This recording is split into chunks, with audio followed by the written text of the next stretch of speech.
Chapter 566. Geor Chapter 523 Heart, 7,000 words. As the first rays of the morning sun shone down, the new city was already bustling with activity. The expansion and maintenance of the city walls were still in progress. At night, the hired craftsmen and soldiers decided to stay in the tents beneath the city walls. In order to meet the deadline, everyone began to get busy early in the morning. Carts carrying water and stones were busy moving back and forth, while the craftsmen carried hammers and various other tools to work on the city walls. The soldiers guarding the city walls had also begun changing shift. The soldiers who were on night duty yawned as they changed shift. They prepared to go back and get a good night's sleep. In the morning, the logistics department sent over buckets of noodle soup. Steam wafted out from the noodle soup and the aroma wafted through the air. When the soldiers who had been on night duty smelled the aroma, they all gulped. Following their superiors' orders, they swarmed forward and snatched a bowl of noodle soup for themselves. The food provided by the Northern Army was quite good. In addition to a bowl of noodle soup for breakfast, there was also a spoonful of stewed beans. As for the craftsmen, there was no need for them to be envious. The commander's office was very generous with the hired craftsmen. The food provided to them was almost the same as that of the soldiers guarding the city walls. Some of the craftsmen who specialized in heavy manual labor were even given some special meat dishes. Due to the torment inflicted by Odin's men, there were many things to be done in Ilton County. Many of the refugees who had lost their farmlands and had no home to return to moved to the new city. Although the land had been distributed, it was already late autumn. In order to start farming, they would have to wait until spring. With only half a year left, many of the refugees had nothing to do. That was a headache. However, the construction of the new city happened to provide a way for many of the refugees to survive. The female chief of staff from the commander's office came up with the idea of providing relief through work. Although the northern military government's finances were tight and the hired craftsmen and civilian workers were unable to get paid much, they were still able to get 2 full meals a day. The refugees had just experienced the devastation inflicted upon them by Odin's men. Thus, they did not need to be treated well. In this chaotic world, being able to survive and have food to fill their stomachs was already a blessing and satisfaction for them. This way, the construction of the new city would no longer be a problem in terms of manpower. Once the commander's residence's recruitment order was released, there were many who responded, and the place where the blacksmiths were being recruited was almost overcrowded. Every day, young and strong farmers would line up in front of the recruitment point of the city defense construction site to look for work. Although there were only a few people who knew how to do fine work such as blacksmithing and carpentry, and their wages were slightly higher, even if they didn't know how to do such work and only had the strength of 2 arms, they would still be able to exchange for 2 or 3 flatbread at night, so that the old and the weak at home wouldn't starve. They had even recruited some housewives to do logistics work, such as washing clothes and cooking. As long as they were willing to work hard, there would always be a way to survive. In this damned chaotic world, human lives were worthless. To have a way to survive and see the hope of the future was already the most extravagant thing in most people's hearts. Enchantment woke up amidst the fragrance of food in the air. He lived in a tent under the city, and was woken up by the sound of the craftsmen hammering the stones in the morning. He turned over and scooped up a spoonful of water from the bucket with a ladle, wiped his face and got out of the tent. His majestic body immediately attracted the attention of the passing craftsmen. Even in the so-called elite Northern Army, a giant like Enchantment was not commonly seen. After moving his hands and feet, Enchantment looked at the people working on the city wall like ants attached to ant. He took a deep breath and exhaled hard. Then, he turned around and picked up his armor bag, quickly put on the shiny half-body breastplate, picked up his axe and spear, and strode toward the city gate. Enchantment had been in the Northern Army for some time. He had been transferred from General Shea Thunder's personal guard battalion to the city guards to gain experience. It could be said that Shea had fulfilled his promise to Roar. Enchantment was transferred from his personal guard battalion to the basic level of the army. He did not really start as a soldier, but was appointed as a small team leader on duty at the north gate of the new city. He was considered as a small team leader, leading more than a dozen light armored infantrymen. The battalion he was in was responsible for guarding the north gate. He was from the general's personal guard battalion. The people in the army knew of his origin and naturally thought highly of him. The night duty would not be assigned to him. However, the Northern Army's military discipline was very strict. They could not be sloppy in their daily drill and training. Even the military pay was not a copper coin more than others. Their food and lodging were the same as others.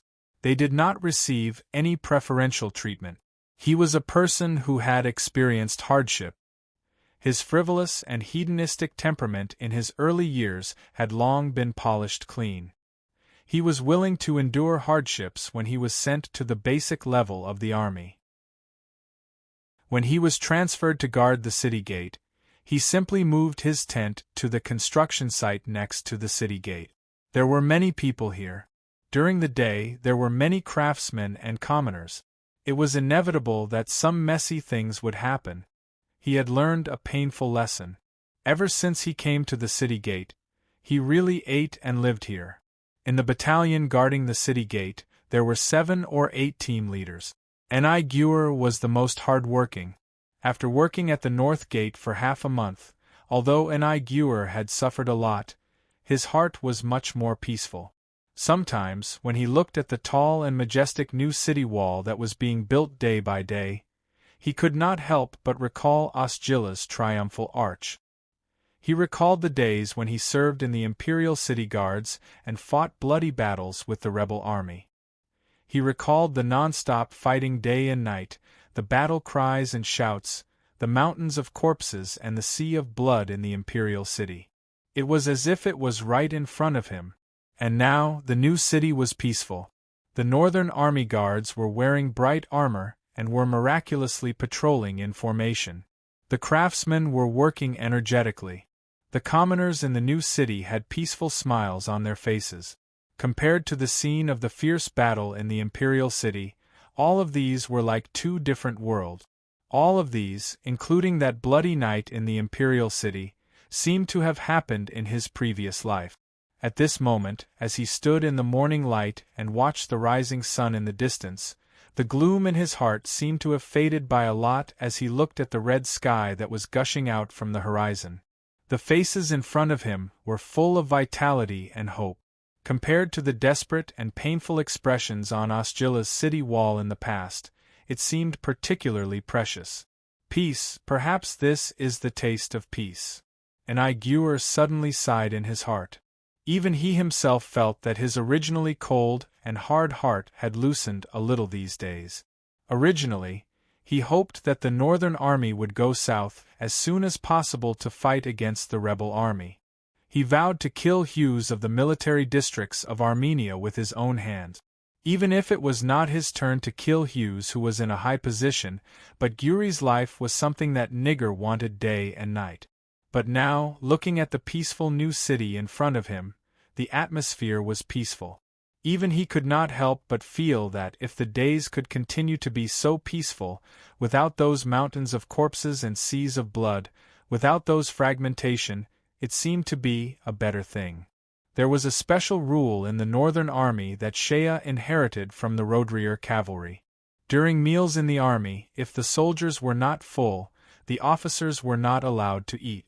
Although Nigger was only a grassroots officer, he still strictly adhered to this rule. In the morning, he first let more than a dozen soldiers eat and drink to their heart's content before he went to get a bowl of thick noodle soup. He was tall and majestic, and was highly respected among the soldiers. The army had always respected heroes. Therefore, people like Enchantment, who had a sturdy body and looked like a valiant general, were generally very popular in the army. He had been a team officer here for more than half a month, and his subordinates loved and respected him. Except for feeling that this superior was usually a little taciturn, he treated his subordinates very well. Of course, when it was time to be strict, Nigger would not slack off. After eating breakfast early, he went to the city to change shift.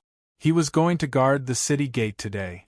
There was a lot of construction in the new city, and naturally there were many carriages and pedestrians going in and out of the city gate. The burden of guarding the city gate was not light. Nigger scrupulously adhered to his duty and was very dedicated. It was just that in the morning he encountered a strange thing. He had just changed shifts when he saw on the road outside the city, from the direction of the north, there were two people riding side by side. Their speed was not fast, but when he took a closer look, the people on the horses surprised Nigger.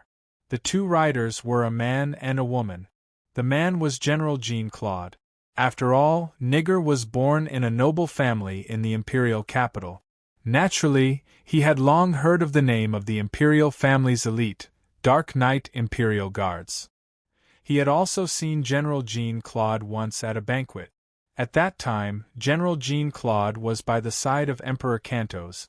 The leader of the Dark Knight Imperial Guards was the Emperor's most trusted aide. In the eyes of those nobles, he was also a great person.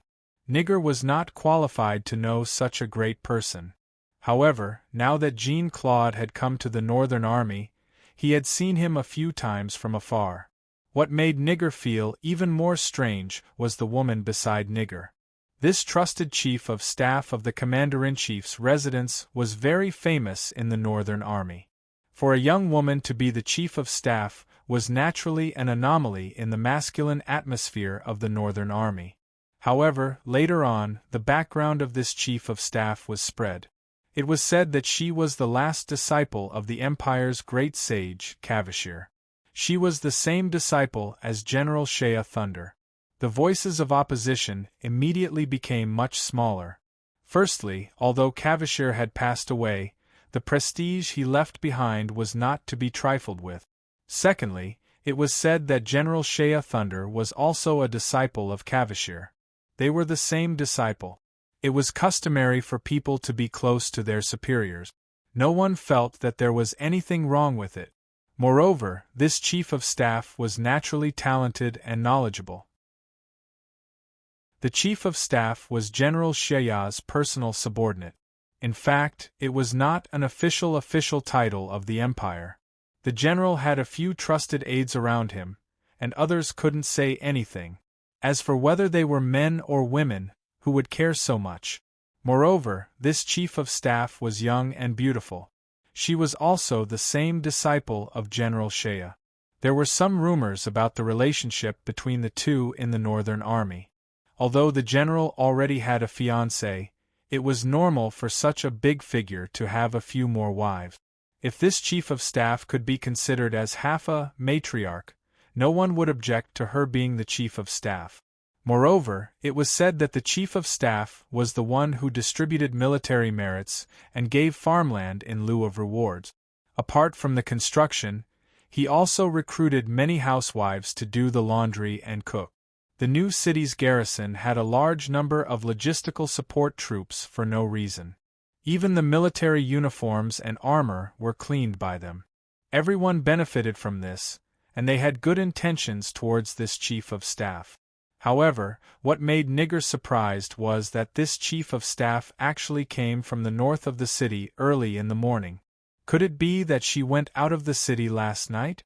The chief of staff usually stayed in the new city. All the government affairs in the city were handled by her. It could be said that she was in a high position and could not be easily moved. The chief of staff had to leave the city in the middle of the night. Could it be that something big had happened? Could it be that there was going to be a war? Nigger's mind was in a mess. Seeing the two horses arrive at the city gate, he immediately shouted and the whole team stood up and saluted. Sophie had been riding the horse for most of the night. Her face was already full of fatigue. However, her eyes were still bright and clear. When she arrived at the city gate, she actually reined in the horse and looked at the garrison standing at the city gate. Enchantment had a tall stature and was very eye-catching. Sophie's eyes immediately turned to him. The girl pursed her lips and smiled. She looked at the team leader who was straightening his body and saluting. She smiled and said, "You are Enchantment?" Nigger's expression did not change.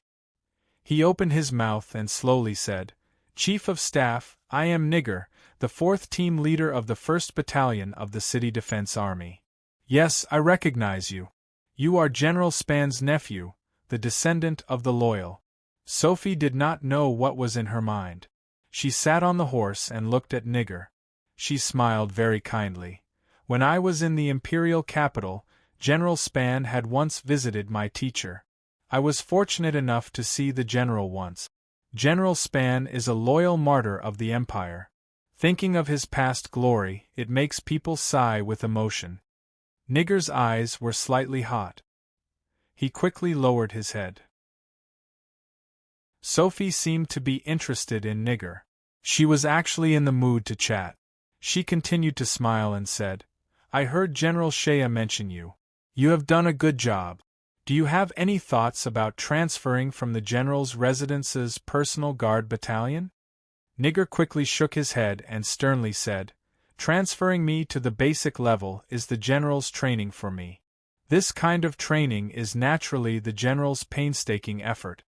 In fact, Shea's personal guard battalion was made up of carefully selected elites. They were even strong cavalry, after being strengthened by the muscle fruit. These elite soldiers naturally hope to be transferred to the front line and stay by Shea's side. Although Shea was very kind to them and treated them the best in the Northern Army, but after all, they were real men, who didn't want to fight on the front line and use their bravery to gain fame and wealth. Nigger was transferred to the Personal Guard Battalion. He was envied by his colleagues in the Personal Guard Battalion. Sophie heard Nigger's decent answer. She sighed in her heart. After all, he was born in a noble family. He had seen the world. Naturally, his words and actions were different. She suddenly smiled and became interested in Nigger. She smiled and said, "I have been riding the horse all night. I am tired. I will stop here to rest for a while. You should have some water to drink, right?" After saying that, she actually dismounted from her horse. Nicole was stunned for a moment before instinctively walking over to take the reins of Sophie's horse. Seeing the taciturn General Jean dismount from his horse, he couldn't help but look back at the road to the north, as if he was waiting for something. Jean-Claude was standing beside Sophie, but from time to time, his eyes would reveal traces of impatience. He couldn't help but look back at the road to the north, as if he was waiting for something. Sophie was the chief of staff. Moreover, in the hearts of most soldiers, she was probably the half-matriarch. When she said that she was thirsty and wanted to drink water, who would dare to ask? Although they felt strange in their heart, they were already at the city gate. Why didn't the chief of staff return to the commander-in-chief's residence to rest? But who would dare to open their mouth and ask her? Nigger carried a wooden bucket over. Inside the bucket was herbal tea for the garrison. He found a clean wooden cup and washed it again and again. Then, he scooped out a cup and handed it over with both hands. Naturally, the utensils and tea of the basic level of the army were crude. However, Sophie did not even frown. She took the cup and drank it in one gulp. She was extremely straightforward. She did not even have the time to say the polite words that Nigger had been brewing in his heart before the cup was empty. Sophie looked around and said with a smile, "I still have to wait for someone here." "You don't have to look after me. Go and do your work. The task of guarding the city gate is very important. You cannot slack off." Although she said so, how could Enchantment really disregard his chief of staff and directly transfer himself out of the office? He sent people to find 2 chairs and place them under the shade of the city gate. Then, he let his vice-captain lead people to check the city gate while he personally stood beside Sophie. Sophie didn't refuse. She just sat down and casually chatted with Nigger about the past anecdotes of the imperial capital. Nigger answered carefully. How could he be in the mood to chat? Junker's face became more and more anxious. The frequency of looking at the north road outside the city gradually increased. After a while, Sophie had already drunk 2 cups of tea. The teacup in Junker's hand didn't even touch a drop. Sophie's expression was calm. She looked at Junker's impatient appearance. She pursed her lips and lightly said, "Mr. Junker, don't worry and just sit down." Junker frowned. He hesitated for a moment. But after looking at Nigger, he didn't speak in the end. How could his heart calm down? Mad Dog Green ran away. Although he caught up with him last night. But only God knows if he could persuade this mad dog to come back. Green was now the backbone of the new city. At this moment the sky was already bright. If the Commander-in-Chief's residents found out that Green was not there, it would soon become chaotic. In case Green really didn't come back, the most important thing now should be to rush back to the Commander-in-Chief's residence as soon as possible and maintain the situation. But he didn't know where this little Sophie's mind came from. She actually stayed at the city gate and chatted with Nigger. Sophie's enthusiasm was very high. But poor Nigger was more and more restrained. Often, Sophie would say 3 to 5 sentences and he would reluctantly respond. Seeing that Junker's eyes were getting more and more impatient, Niggle knew that Junker seemed to have something to say to the Chief of Staff. He bid farewell several times and was about to leave, but it was Sophie who held him back and carefully asked him about the details of the defense of the city. Niggle had no choice but to brace himself to answer, but the back of his shirt was already wet. Finally, when the sun had risen to the top of the head, half of the morning had passed. Sophie suddenly smiled. She pointed to the north outside the city and said, "They are here." Junker immediately looked up. The anxiety and haze on his face were suddenly swept away. He let out a long sigh of relief. But then he found that his expression was too obvious. He immediately coughed and returned to normal. Outside the city, a horse galloped and came to the city gate. The guards at the city gate saw the person on the horse and immediately lined up to salute. Green had a dignified expression on his face as he galloped down to the city gates and saw Sophie and Jean-Claude sitting there. The dignified expression on his face immediately turned into a wry smile as he dismounted from his horse and slowly walked over to them. His tone was complicated as he said, "Chief of Staff sure is in a good mood. Are you sitting here and chatting?" Sophie smiled faintly. "Why is the general late? We have wrestled for a night. In this chase I have won, right?" And Igor was confused by what he heard. Wrestled? Chase? Did this Chief of Staff and General Green run out of the city in the middle of the night to race horses? Wasn't this too bizarre? But even if it was a horse race, what kind of person was General Green? He was a veteran general of the army. He had fought battles in the north and south. How could he lose to such a delicate chief of staff? But this kind of question, how could a small team leader ask? He could only suppress his doubts in the bottom of his heart. Green listened to Sophie's words. His face slightly moved. He naturally couldn't announce that he had run out of the city in the middle of the night. Since he had come back, he naturally had to pretend that nothing had happened. He smiled faintly and said, "Yes, the Chief of Staff has won." Sophie took the opportunity. "Since I have won, I want to ask a favor of the general. I don't know if the general will agree?" Green's heart was slightly hesitant. Could it be that this little girl wants to use this to blackmail me in the Northern Army? Henceforth, but this thought just flashed through his mind. Green immediately said, "What is the Chief of Staff's request? Please say it." Sophie turned around and pointed at Nigger. "This person is an old friend of mine. He is also a descendant of the Empire's valiant martyrs. General Shea wants Mr. Junker to establish a new army.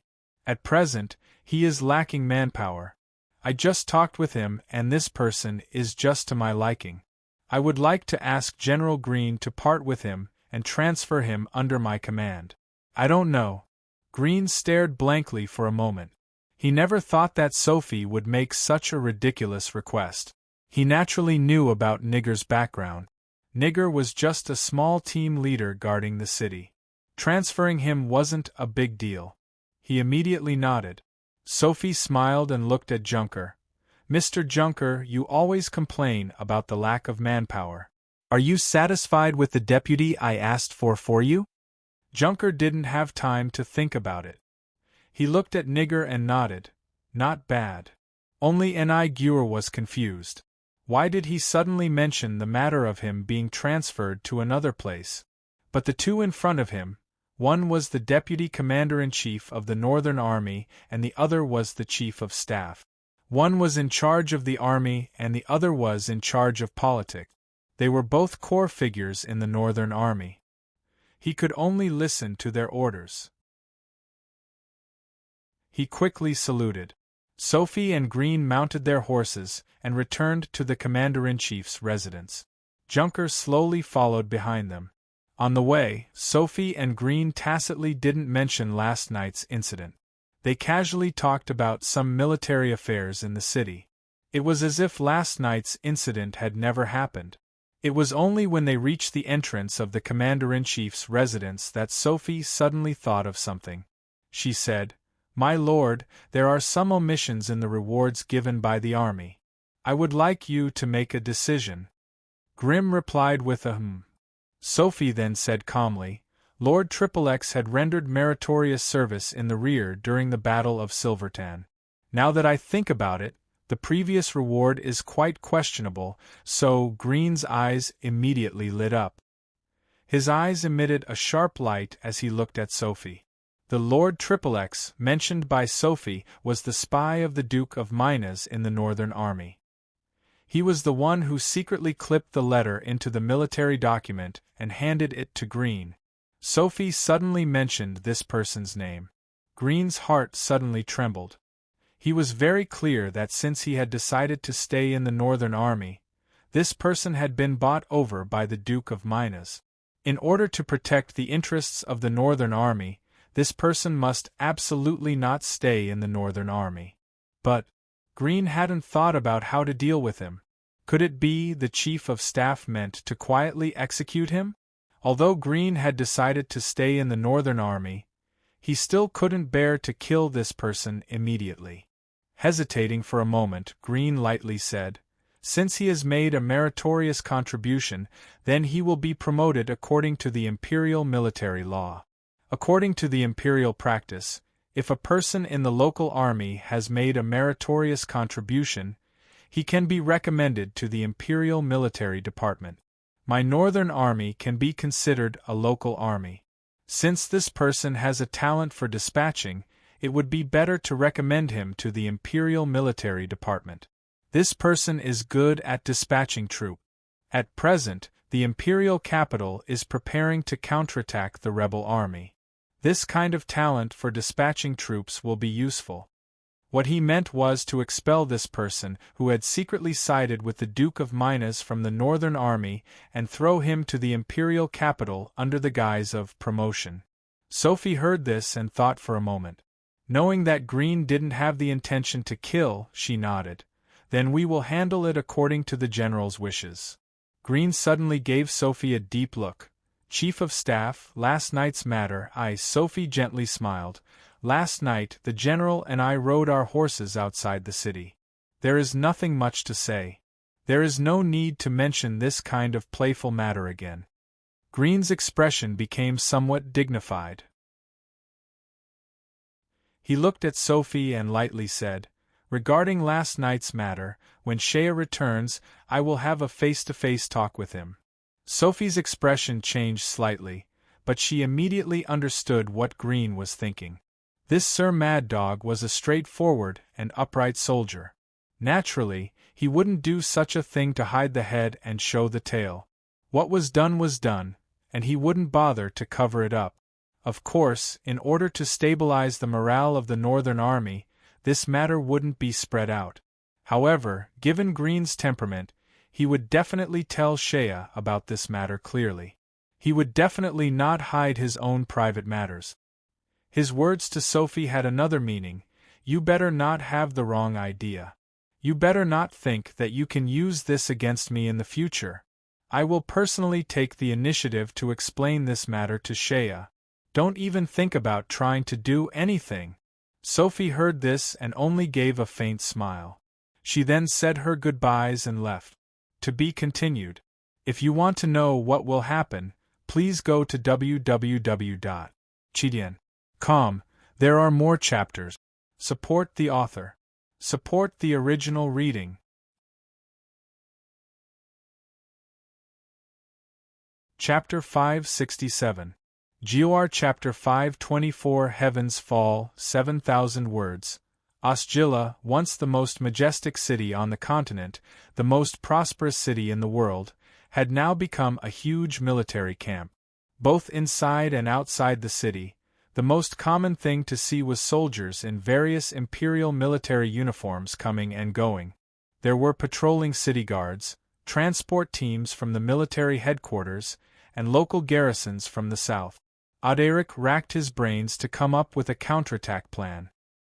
He transferred local garrisons from the counties in the south that were still under the control of the central government. All of these local garrisons were like streams that converged from all directions to the imperial capital. There were also some private armies of nobles that were summoned by the imperial family to come to the imperial capital. It could be said that in this year's autumn, according to the military statistics, the total number of troops gathered inside and outside the imperial capital had reached close to 150,000. This was already an extremely large number.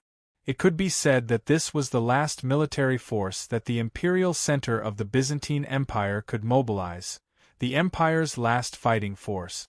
However, with such a large military force gathered in the imperial capital, it put a huge burden on the military's logistics. These hundreds of thousands of soldiers came from all directions. Originally, they did not belong to one another. Audiobook practically forgot to eat and sleep as he reorganized the local garrisons one by one. The Empire's 2nd and 9th divisions, as well as the imperial capital city guards, had all been rebuilt, at least in name. If it was said that the local garrison troops were relatively easy to command, at least they were originally an official army of the Empire. Then, the private armies of the nobles that responded to the imperial family's summons became Audiobook's biggest headache. In fact, Audiobook himself was firmly opposed to the mobilization of the nobles' private armies. As a proud professional soldier of the Empire, Audiobook really did not think highly of the nobles' private armies. In his view, these private armies lacked proper training. Many of them had never been on the battlefield before. Their equipment was all over the place. Using the word motley crew to describe them would be a compliment. For a general like Audiobook, the number of troops was important in a war. However, for these miscellaneous soldiers, even if there were twice as many, they were just a bunch of useless numbers. Moreover, the private armies of the nobles that were gathered in the imperial capital totaled up to 50,000 people. These private armies raised by the nobles were not good at fighting, but they brought a lot of trouble to the imperial capital. Many of the officers in these private armies were the children of the nobles. How could these hedonistic children know anything about military strategy? In less than a month, there were at least 20 armed fights and bad public order incidents in the imperial capital. Some children of the nobles dared to bring their private armies out of personal grudges or jealousy, or other bullshit matters. There were even some private armies that were not disciplined enough to allow their soldiers to do whatever they wanted in the city. Audiobook was a proper soldier. How could he bear to see such things? In the beginning, under his strict orders, the patrolling troops of the imperial capital taught these guys a lesson. They even caught a group of them and chopped off some of their heads. But very quickly, the heads of the private armies that had suffered ran back to their masters to complain. The nobles immediately put pressure on the emperor. "Are you still letting us live? We are all loyal to the country." That's why we came all the way to the imperial capital to save the king. It's all for the sake of our loyalty to His Majesty. We only fought and bullied a few lowly commoners. You want to chop our heads off? Is there such a logic?" Emperor Garcia quickly transferred this pressure to Adric. With the support of the emperor, the private armies in the imperial capital became more and more arrogant. Adric was annoyed beyond words. However, he could not really rush into the imperial palace and fight with the emperor. On the other hand, Adric was very clear about the emperor's intention in supporting the nobles' private armies. The emperor could not hold direct military power in his hands. These nobles' private armies were the strength that the emperor relied on the most. From a certain point of view, the emperor's trust in these motley crew exceeded his trust in himself. However, what surprised Adric was that Prime Minister Salambanili, who had always been against him, unexpectedly stood on his side regarding the issue of the nobles' private armies. The Prime Minister's intention was to oppose the emperor's connivance with the nobles' private armies. In fact, in Salambanili's heart, he was far more far-sighted than Adric. After all, although Adric was capable, he was still a soldier. His vision was limited to the military. However, Salambanili, the Prime Minister of the Empire, saw a terrifying hidden danger in this matter. The empire was decadent, the central authority was weak, and their control over the local areas had declined to the weakest point in the history of the empire. In the past, the imperial family of the Byzantine Empire had always united the nobles. After all, the imperial family was the largest noble class in the empire. However, in order to ensure the rule of the imperial family had always taken many measures to restrict the nobles. In particular, there had always been strict restrictions on the development of the private armies of the nobles. None of the emperors of the past were fools. They were very poor. Although they could borrow the power of the nobles, they still had to be on guard. The private armies established by the aristocrats were strictly limited in scale to prevent the aristocrats from having too much military power and being unable to get rid of them. However, in this chaotic situation, the imperial family's control and authority were at the lowest point in history. In the Prime Minister's view, the measures taken by Garcia to support and rely on the nobles were extremely unwise. Because of the emperor's order to summon the private armies of the nobles, the restrictions on the private armies of the nobles in the Byzantine Empire were instantly broken. Salambanili was very clear about how chaotic the situation was. Almost all the noble families, whether intentional or unintentional, ambitious or not, only wanted to protect themselves in this chaotic world, had gathered enough strength to expand their own private armies. Originally, these things were still restricted by the imperial law on the private armies of the nobles. Even if these people acted secretly, they didn't dare to go too far. However, the emperor suddenly declared that he was relying heavily on the nobles and publicly summoning the private armies of the nobles. As a result, the previous restrictions became a piece of waste paper. With this excuse, the aristocrats began to openly expand their own private armies. In the long run, these nobles had so much military power in their hand. If something happened in the future, how could the imperial family control them? If they weren't careful, they might become a new warlord. The imperial law was very broad on the territories of the nobles. The territories of the nobles were like small independent kingdoms. Apart from paying taxes to the central government every year, they were completely indulgent. The nobles could collect taxes and issue laws in their own territories. Now, even the entrance to the private army had been opened. Once the gate was opened, it would not be so easy to close it again. According to the information that Salambanili had, the situation below was close to being eroded. A small baron actually dared to raise an army of 1,000 people. A duke could have tens of thousands of private armies. This was 10 times the limit of the imperial law on the nobles. The emperor even made a promise to the nobles.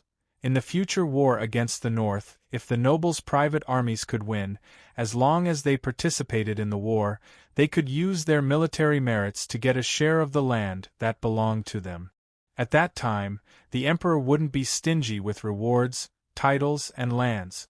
It should be known that for hundreds of years, the development of the nobles had been deeply rooted, but at the same time, they had reached a bottleneck. According to the imperial law, many nobles' titles were inherited by the eldest son, so the other nobles could only settle for the second best. If they were lucky, they could use the influence of their families to get a good official position and live a rich life. If they were unlucky or mediocre, they could only live a mediocre life. There were even some who couldn't inherit the family title and only got a small share of the family property. In the end, because of their own incompetence, they went bankrupt. The emperor's words immediately gave many people hope. Anyway, they weren't the eldest son and couldn't inherit the title. If they wanted to fight for a rich life, they might as well lead the private armies to join the war. If they won, they wouldn't have to worry about rewards, and they would get their own share. At that time, titles, riches, lands. As for the nobles, they also supported the emperor's promise, and they also supported their children to join the war with their private armies. After all, if they won the war and their children got the titles, it would be a good thing for their families to expand their influence and power. Salimbonili was very clear that the current situation was a complete gamble. It was risky. If the empire's counterattack against the rebel army went smoothly, they would be able to defeat the rebel army and achieve a huge victory in the counterattack. When the time came, they might be able to make use of the huge influence brought about by the victory to make those noble organizations tremble in fear and not dare to act recklessly. At that time, they would have the time to deal with the nobles and slowly weaken them. That might be the only way. But what if there was a setback during the counterattack? Once the situation turned bad at that time, would those nobles who had money, food, land, and armies continue to be obedient to the royal family? Most likely, because of these worries, Salimbonili actually showed an attitude of cooperating with Adrik these days. He was in charge of the empire's government affairs, and he even showed support for Adrik. Even his relationship with Audiobook had become much closer. Whether this would arouse the emperor's dissatisfaction was not something that Salimbonili could control. But Salimbonili also had his own ideas. He urged Adrik many times to start the war as soon as possible. With each day that passed, the situation would deteriorate even further. However, it had been several months since the recovery of the imperial capital, and there was still no progress on the counterattack. Adrik was still busy every day with the reorganization of the army, the mobilization of resources, and the formulation of battle plans. But the day of sending troops was still far away. Salimbonili argued with Adrik several times about this, and Salimbonili could not refute the reasons given by Adrik. Adrik's view was very clear. The troops that were mobilized now were the empire's last fighting force.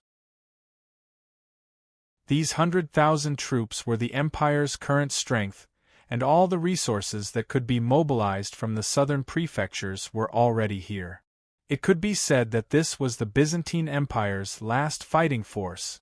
There was only one chance to win or lose. We have to make sure that nothing goes wrong.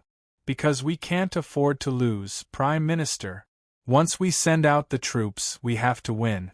Any failure will cause us to collapse completely. If we fail once, we will have no power left. The power of the empire has been exhausted, and the southern prefectures have been emptied. We have no room to retreat. There is no chance to try again if we fail. So, before we send out the troops, I have to gather all my strength, adjust the military strength to the best, and make the battle plan foolproof. In short, we only have this one chance, and we can't afford to lose. Salimbonili was very clear about this. He knew that Adrik's thinking was reasonable and correct.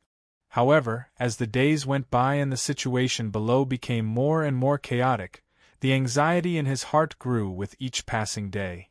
In order to support this military reorganization, to support this counterattack, and to mobilize resources, as the Prime Minister, Salem Bonili was very clear about the situation in the south. The northern lands of the empire had been completely lost. If they wanted to raise military funds, the only source left was the few counties in the southeast of the empire that were still under the control of the empire's central government. Salaries, food, weapons, supplies, all of these had become a heavy burden on the empire's shoulders. The few prefectures in the south had already raised their taxes to the highest point in the history of the empire. In the worst prefecture, in order to raise military funds, the extra war tax had reached more than 10 times the tax rate before the war. The burden on the civilians had increased by nearly 20 times compared to before the war. In some places, in order to raise the military funds, the local officials had to raise taxes 10 years later. As an outstanding politician, Salem Bonili was very clear about how bad the current situation was. It could be said that when the old man looked around every day, it was like the end of the world from top to bottom.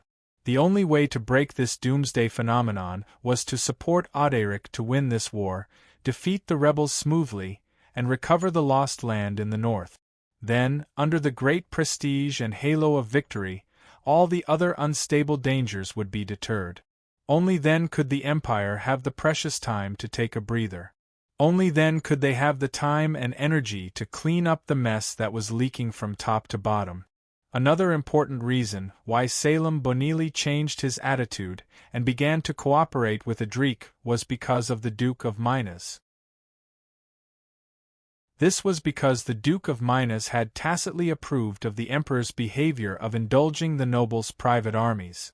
Perhaps there were even some people who were secretly adding fuel to the fire behind the scenes. The attitude of the Duke of Minas had caused the old Prime Minister to be extremely vigilant and uneasy. He did not believe that with the experience of the Duke of Minas in his life of officialdom, he would not be able to see the consequences of the overflowing private armies of the nobles in the future. However, this old duke was so supportive of the emperor. Moreover, the news that the old Prime Minister had secretly investigated made him even more uneasy. The House of Minas had raised more than 5,000 private armies in their southern territories.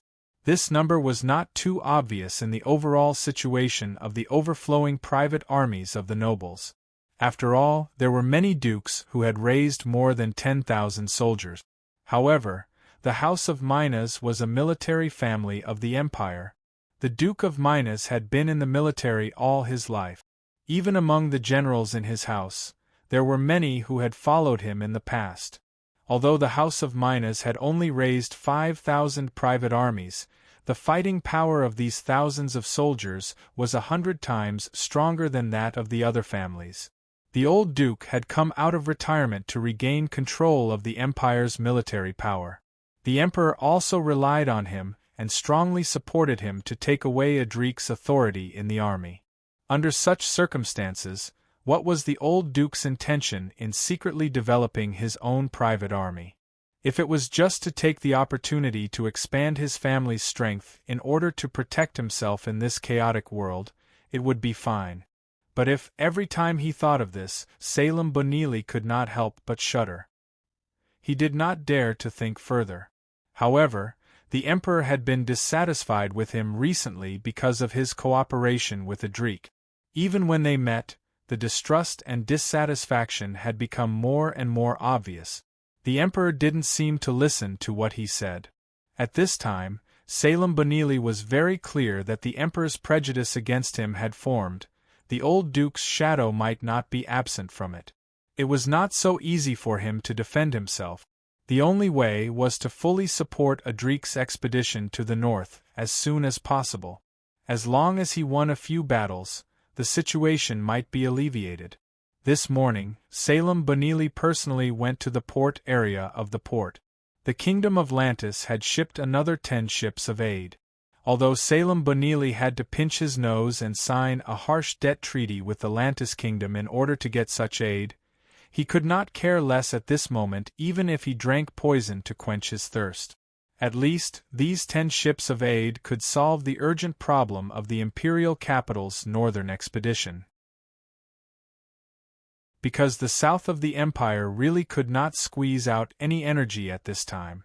With the arrival of these 10 ships, they would be able to fill up the biggest shortfall in military supplies. Adric's side had solved this problem, and the army could be mobilized as soon as possible. In order to support this belief in his heart, the old Prime Minister dragged his old body and personally rushed to the port to take charge. He stood in the sea breeze for a whole morning and watched the cargo fleet safely enter the port and unload the supplies that were piled up like a mountain. He felt a little relieved in his heart. The anxiety in his heart eased a little, and the old Prime Minister gathered his emotions. He reluctantly lifted his spirits and ordered his subordinates to invite the leading officials and generals of the Lantis fleet out of courtesy. According to etiquette, as the Prime Minister, he should personally receive the officials of the other party. But now, Salem Bonili was full of worries and was not in the mood. Furthermore, these resources were all borrowed from the Lantis kingdom under extremely harsh terms. It was one thing for the Lantis kingdom to tolerate such unfair terms, but the old man still had to force a smile and be polite with the other party's officials. The old chancellor really wasn't in a good mood at the moment. However, the arrival of the military supplies still made the old Prime Minister's mood a little better. He was about to leave the port and go back, wondering if he should go to the capital to persuade His Majesty, or go to the military headquarters to talk to Adric about the northern expedition plan. As he was thinking, he suddenly heard a noise from the road leading to the city in the distance. The hurried sound of horse hooves was like thunder in his heart. Because of the transportation of such important supplies, Salem Bonili had ordered the port area to be under martial law today to ensure that there were no accidents. The city guards in the city had set up checkpoints around the port area to prevent unauthorized people from entering or leaving. At this time, a few riders came from afar and rushed to the checkpoint, but they were stopped by the city guards. Both sides were shouting. The flying cavalry knight's armor was crooked, and he was stopped by the city guards. Both sides did not have time to talk properly and just started shouting directly. From afar, Salem Bonili seemed to hear bits and pieces of words drifting in with the wind. Urgent military affairs, delay you to report. The old Prime Minister frowned slightly, but he was still calm at this moment. He waved his hand to the attendant beside him and said, "Go and bring that person here. What's with all the noise?" The attendant went and brought the winged cavalry knight over in a short while. The rider, on the other hand, had a head full of cold sweat. He had trotted all the way here, perhaps due to exhaustion, and his steps were a little unsteady. When he reached the Prime Minister, his legs gave out and he fell to the ground. He looked up, his face full of anxiety and panic. Panting, he said, "Your Excellency, Your Excellency, the military situation is urgent. We have 20 riders to deliver a message, one to the military headquarters, the other to you, please. Bring it up." Salem Bonili took a deep breath. He thought to himself, what happened this time? Is the rebel army harassing us again? Or is the aristocratic army outside the city making trouble again? The 2nd Division was in a mess a few days ago because of the lack of pay. Could something have happened again? Well, fortunately, I have a batch of supplies in my hands now. It should be able to solve this urgent problem. Just as he was lost in thought, his subordinate presented the military report on the messenger. When he received it, the Prime Minister's heart suddenly jumped. Surprisingly, there were bloodstains on the scroll that sealed the document. Salem Bonili didn't know why, but at this moment, he suddenly felt a wave of panic. His heart palpitated and his breathing became short. Suddenly, his vision became blurry. He took the scroll and couldn't suppress the dizziness. He stuffed it into the hands of a civil official beside him and whispered, "My vision is blurry. I can't see it. Read it to me." When the civil official took the scroll and unrolled it, Salem Bonili had already sat down with the help of his attendants. A cup of hot tea was placed in his hands. The old Prime Minister had just taken a sip of tea and was about to catch his breath when his expression suddenly froze. He heard the civil official's voice tremble. His face was full of shock, but he continued to read the report intermittently. This is to report that bandits broke out in Bode city of Effenwit 10 days ago. The military strength of the county was insufficient and the battle was defeated. The governor and the governor of Effenwit died for the country. Within 3 days, the bandits had spread to the entire county. The rebels swept through the entire county with refugees. There were hundreds of thousands of them. They affected the 3 neighboring counties, captured the county, and plundered the official storehouse. The situation is deteriorating and is becoming uncontrollable. The southern counties have no military strength and are unable to suppress the bandit. They can only defend the county and wait for reinforcements. If the reinforcements don't arrive in 10 days, I'm afraid the 3 southern counties will fall into the hands of the rebels. Ting! Without waiting for the civil official to finish reading, Prime Minister Salem Bonili suddenly jumped up from his chair. The old man's face was pale and his eyes were wide open. He stared at the official who was reading the report. He took 2 steps forward and pointed at the official. He opened his mouth as if he wanted to ask something. However, his mouth opened and opened, but only a G sound came out of his throat. How could he say half a word? The attendant beside him saw that something was wrong with the old man and hurriedly tried to support him. However, Salem Bonili suddenly had a burst of strength and forcefully shook off the attendant's hand. He went forward and snatched the report from the official's hand. His eyes were fixed on it for a moment. The surroundings were completely silent. Everyone was shocked by the news and could not say a word. Finally, the old Prime Minister's throat made a few more gurgling sounds. He suddenly opened his mouth and spat out a mouthful of blood onto the report in his hand. The old man did not say a word and fell straight back onto the ground. The people beside him immediately swayed and swarmed over to surround the old man. Anxious cries and shouts could be heard. The old man only woke up after a caress and a cup of tea was poured down his throat. He lay on the ground and looked around at the officials of various levels who were either kneeling or standing around him. Everyone had an anxious and terrified expression on their faces. Looking around, not a single one of them was able to maintain their calm. The old man sighed in his heart. For some reason, after waking up, Salem Bonili didn't seem to be as shocked and terrified as when he heard the contents of the report.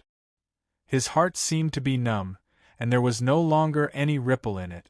However, in his heart, there was only one calm thought that could no longer be calm. Even he himself did not understand where this calmness came from. That thought was, could it be that the Byzantine Empire is really going to fall? To be continued. If you want to know what happened next, please go to www.chidien.com. There are more chapters. Support the author. Support the original reading.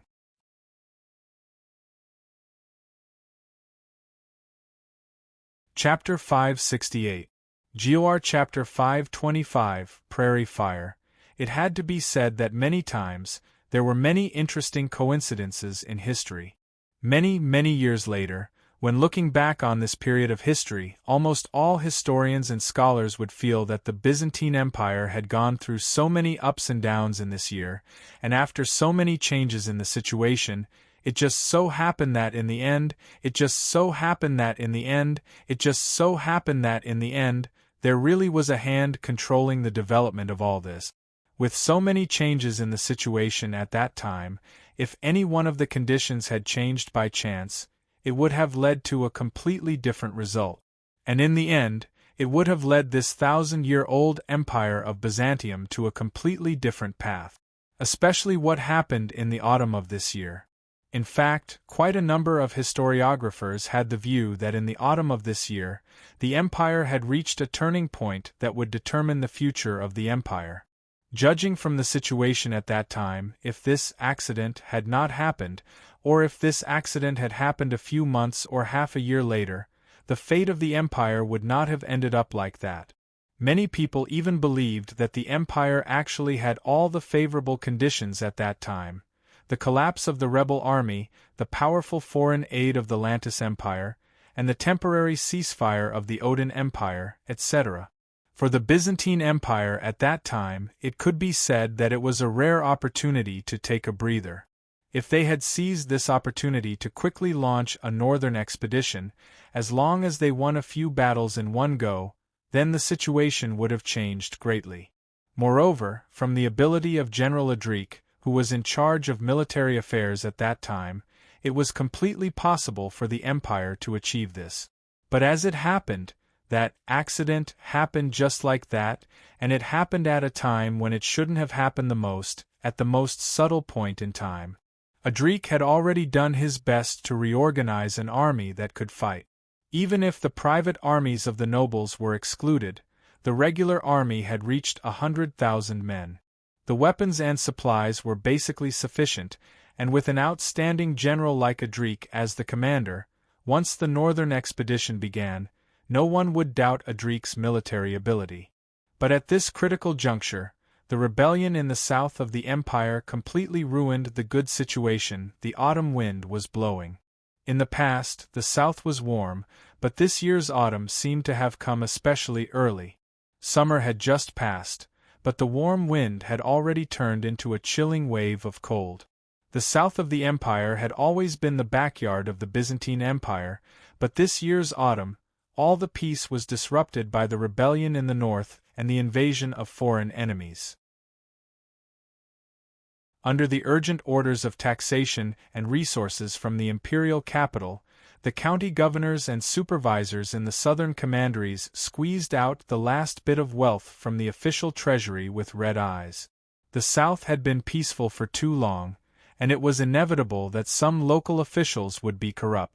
If it was peaceful, these officials would naturally have ways to deal with the higher-ups. It was nothing more than tearing down the east wall to pay the west wall. In any case, how the accounts were written, wasn't it still up to them? But at this time, the empire was the imperial empire was the empire had the empire was the time? In the face of the transfer orders from the empire, in the face of the treasury that had been empty for several years, in order to protect their positions, these officials had no choice but to wave their cudgels or even swords and spears, passing the pressure onto the people under their rule. At the same time, the various noble families in the south, in the face of the emperor's sudden loosening of the restrictions on the private armies of the nobles, in order to seize the largest share of the pie in the future power struggle, almost every noble family was desperately expanding their strength. Within their territories, large numbers of farmers were recruited into the private armies. A large number of laborers were forcibly recruited into the ranks of the private armies, causing a large number of grassroots families to lose their main labor force. At the same time, they had to deal with the increasing pressure of war and taxes. No one had calculated how many families in the South went bankrupt and lost their homes in this year's autumn. How many commoners who lost their income and land became homeless. At this time, in fact, the southern prefectures, the traditional sphere of influence firmly controlled by the central government of the empire, had already become a dangerous powder keg in this autumn. A single spark could cause it to explode. The only difference was that it happened a day earlier or a day later. Of course, looking back, if this rebellion happened a few months later, or even half a year later, the situation would be greatly different. Therefore, it had to be said that this was a coincidence. A coincidence that completely changed the fate of the Byzantine Empire. Effenwart County, Bode City. A name called Ivan became the fuse that ignited this coincidence. Ivan was a farmer who had lived outside Bode City for generations. His ancestors had once obtained some land due to their military exploits, but after all, they hadn't truly stepped into the ranks of nobles. After several generations, they had already transformed into ordinary farmers. This year's autumn, Although the autumn grain had been harvested, after the county governor's order to levy a grain tax was passed down, the ravenous county soldiers had practically snatched all of the autumn grain from Ivan's family in order to collect the war tax. If it was in previous years, perhaps Ivan could still struggle and endure. In addition to farm work, Ivan also had the ability to be a carpenter. In previous years, if the farmland was lacking, he could still go to the city to find some carpentry skills to make ends meet. But this year, because of the war in the north, the trade routes were cut off, and the economies of the south were already on the verge of collapse. Many handicraft families had already gone bankrupt, and unemployed people could be seen everywhere in the city. He was just a small carpenter who couldn't find any work. In the end, his only choice was to sell his family's ancestral land if he wanted to survive.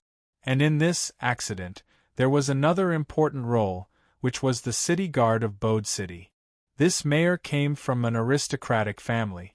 A small baron title wasn't enough to make him rich, but the mayor's official position gave him the opportunity to make a fortune. Bode City wasn't originally a rich place, but this didn't hinder the mayor's problem of making a fortune. The deficit in the official treasury, empty accounts, and false accounts were what every local official was best at. But this year, under the imperial capital's strict order to urge payment, many officials in the city came to hasten their deaths. The official treasury in Bode City had long been in deficit. The treasury was so empty that even a mouse couldn't survive. If it was in previous years, it would be nothing more than reporting a large amount of losses in the accounts. But this year, this kind of fooling couldn't pass.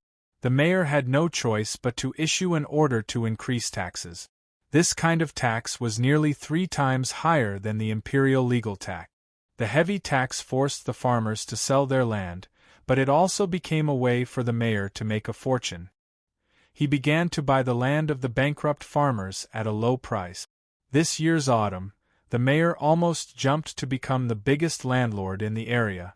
Another interesting factor was that Adric ordered the local garrison troops of the southern counties to go to the imperial capital for reorganization.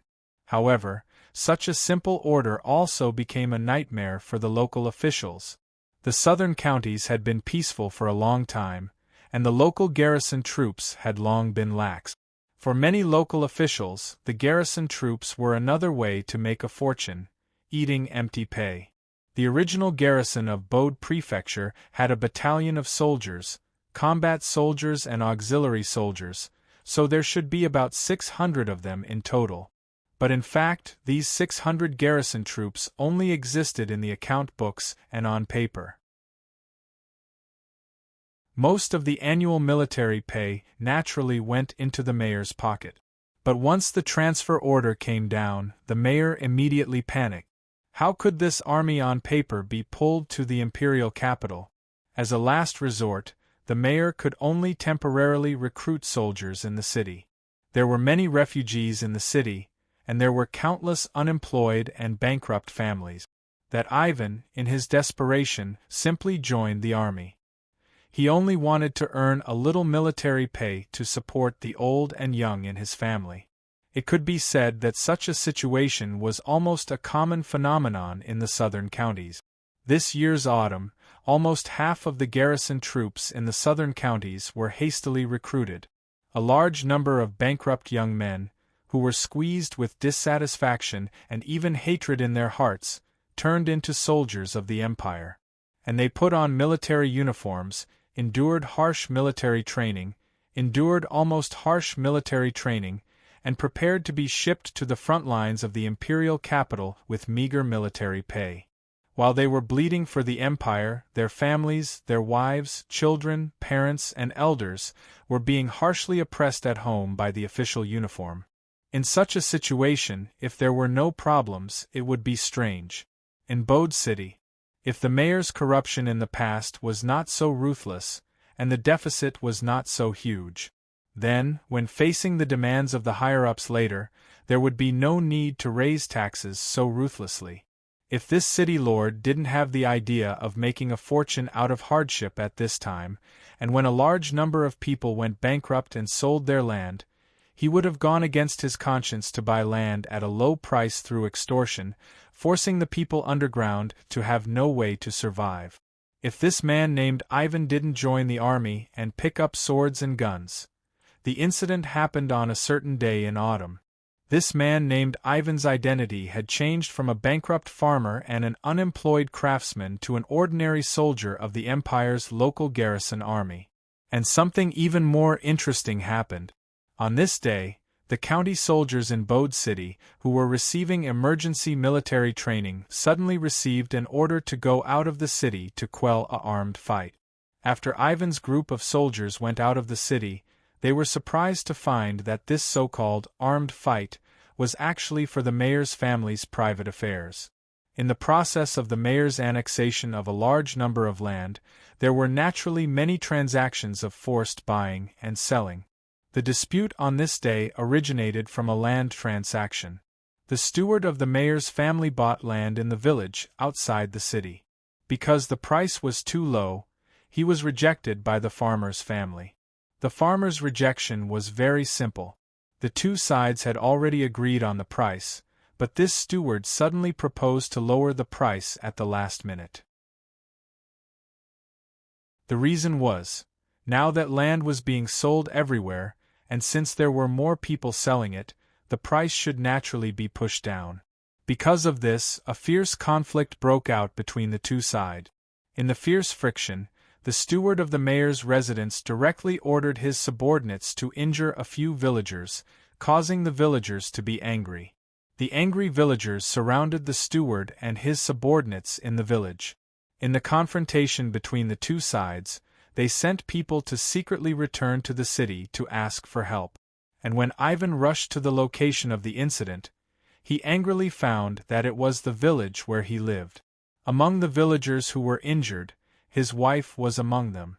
What made him even more devastated and indignant was that in the midst of the friction, his son, who was not even 8 years old, was trampled to death in the chaotic crowd. One could imagine how angry a 29-year-old man was at that time when he saw his wife being injured, his son being trampled to death, and his land being forcefully bought by others. And yet, this man still had a weapon in his hand. So, the angry Ivan, unable to bear it any longer, finally chose to use the weapon in his hand to vent his anger and hatred. Just as he used the knife in his hand to directly stab through the steward, the situation could no longer be controlled.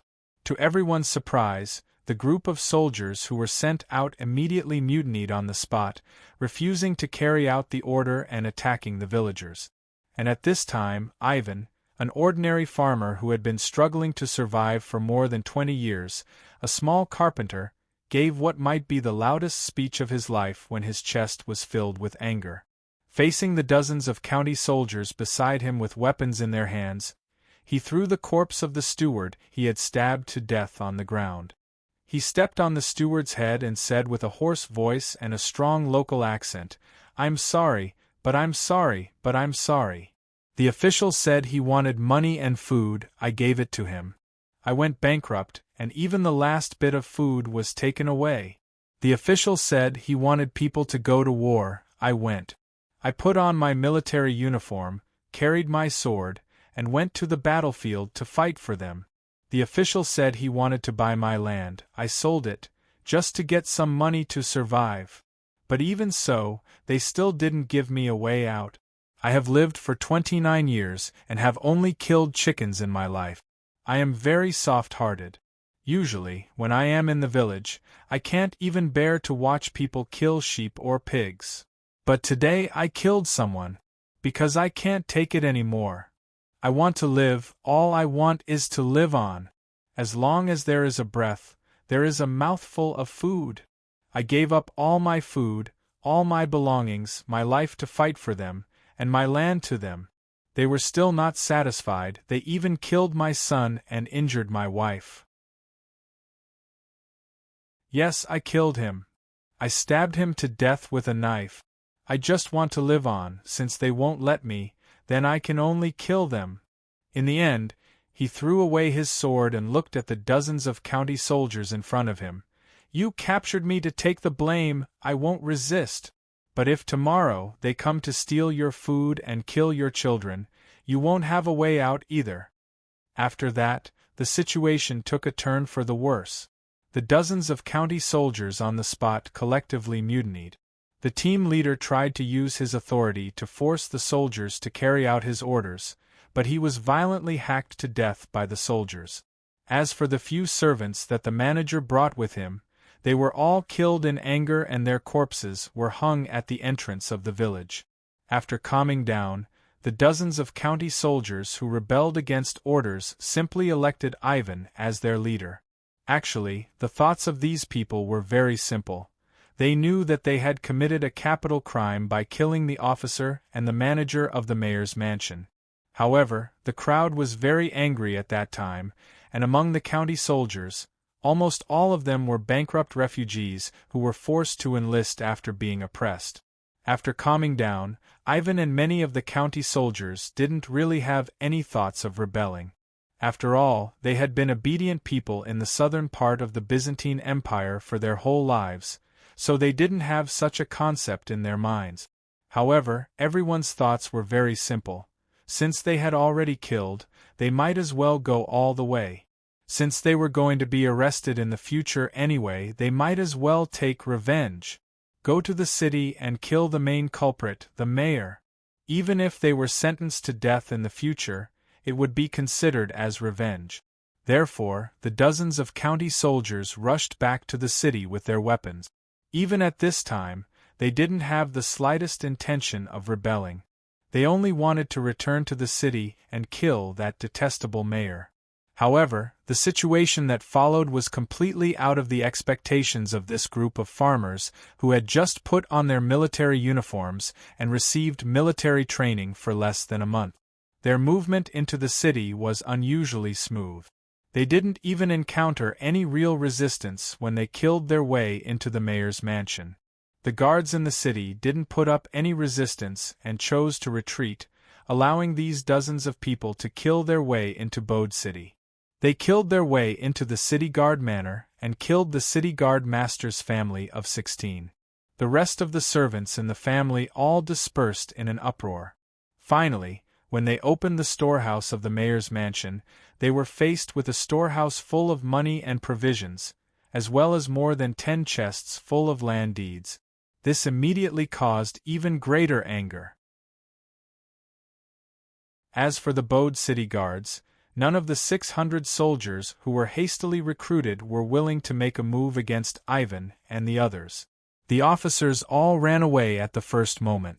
No one knew who suggested it first, but soon, the 600 soldiers also collectively mutinied and joined the ranks of Ivan and the others. The wealth that the mayor had plundered in the mayor's mansion was divided among the 600 people. In the next 2 days, these 600 bandits, who were still farmers at heart, after venting the anger in their hearts, were occupied by the fear in their bones. Some of them chose to flee out of the city in search of a way out, but most of them stayed in the city, waiting for the upcoming annihilation by the authorities. They didn't choose to flee because they still had wives and children at home. They would rather stay in place and wait to be caught and killed than implicate their families. However, something even stranger happened. After waiting for several days, the authorities who came to annihilate them were nowhere to be seen. Later, these people suddenly came to a realization. In Effinwit County, where would the authorities come to annihilate them be? Most of the garrison troops had already been hastily transferred to imperial capital Ostrolia to protect the king. The county was extremely lacking in military strength. Even if there were some remaining county soldiers, they were probably in the same situation as them. They were farmers who were temporarily recruited to deal with the transfer from the higher-up. Later, some of the people who had originally fled returned to Bode City one after another. It turned out that after these fugitives left, they spread the news of Bode City to other places. Suddenly, within a few days, there were several acts of murdering officials and rebelling in Effinwit County. When these fugitives returned, they also brought back some people who were willing to join Ivan and the others. Many of them had gathered in Bode City after murdering officials and rebelling in other places. Within Bode City, Ivan and the others' group was like a rolling snowball, quickly breaking through 3,000 people. Most of them were former county soldiers and scattered soldiers from other places who had rebelled. There were also many bankrupt farmers, small craftsmen, and refugees who had joined Ivan's group. Finally, after more than 10 days, the county governor of Effenwit County did his best to organize an army to quell the rebellion. This was a battalion of 600 people, drawn from the only official local garrison troops left in Effenwit County's capital city. The battalion of 600 people headed to Bode City to quell the rebellion. However, at that time, most of the troops in the entire Effenwit County were temporarily recruited. The mutinies that occurred sporadically caused the county governor to not dare to trust the army.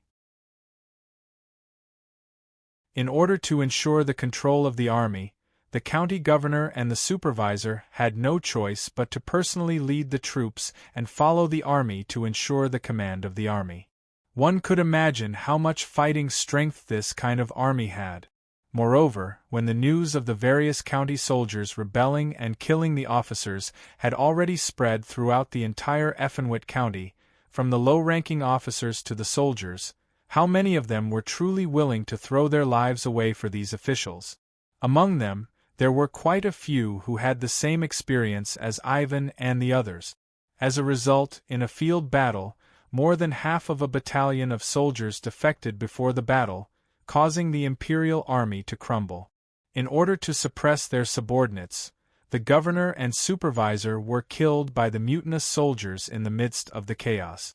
The death of the county governor and the destruction of the last organized army in the entire Effenwit County directly caused the situation in Effenwit County to go out of control. When the news of the collapse of the army spread back, it immediately caused the capital city of Effenwit County to fall into chaos. The remaining few hundred soldiers immediately declared a mutiny, no longer accepting the command of the officers. After they expelled the officers, they sent people to contact Ivan. The situation that followed.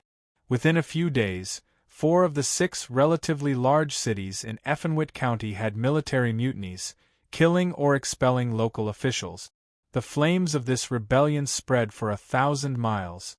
The entire Effenwit County army, in less than half a month, no longer belonged to the empire. At this time, no matter how slow Ivan and the others were, they finally understood the reality.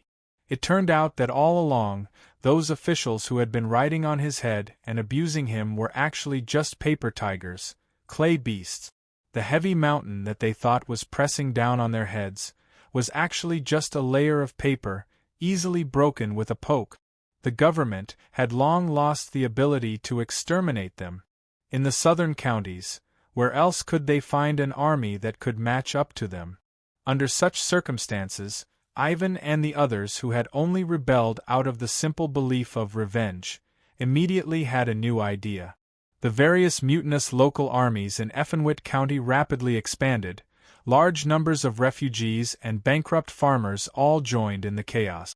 Ivan and the other 8 leaders of the mutinous army, calling themselves generals, each formed their own army.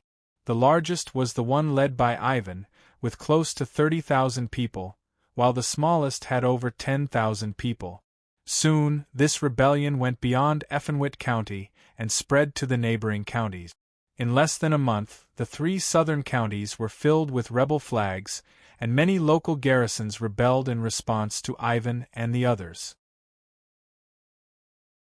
The 3 southern counties were lacking in military strength, and they were unable to suppress the rebellion. They could only hole up in a few large cities to protect themselves. However, the countryside was no longer under the empire's control. In some small cities, as long as someone shouted, "Ivan the Terrible is here," the garrisons would immediately rebel and the officials would flee. To the Byzantine Empire, the most dangerous and fatal problem was that as the snowball of rebellion got bigger and bigger, more and more people joined the rebellion in the south. Originally, it was only a small group of farmers who wanted to vent their anger, but now, it became an uncontrollable group of people who wanted to fight against the tyranny of the empire. What made the Byzantine Empire even more fearful was that as more and more people joined the rebellion in the south, there was no lack of elites among them. These people might not have been satisfied in their previous lives, or they might have been unrecognized, or they might have their own ambitions. Many of these people had received advanced education, and they had greater knowledge, talent, and brains than Ivan and the others in the beginning of the rebellion. After a lot of people joined Ivan the Terrible's rebellion army, under the influence of those elites, the rebellion army, which had been blind at the beginning, quickly gained a clear banner and program of its own. Overthrow tyranny. Overthrow the tyrannical Krenma family's rule. Restore the Elder Council and return power to the people. The three southern prefectures are independent from the Byzantine Empire. There were even some rebels who raised the banner of descendants of the Tulip family to recruit people from all over the world. Needless to say, these were some declining nobles who joined these rebels. There were also some rebels who made smarter moves. They started to send people everywhere to contact foreign aid. Other than establishing offensive and defensive alliances with other rebels, they even sent people to secretly contact some local nobles. It was even said that some rebels even sent messengers to the holy city of Babylon, which was far away in the Chaos lands in the northeast.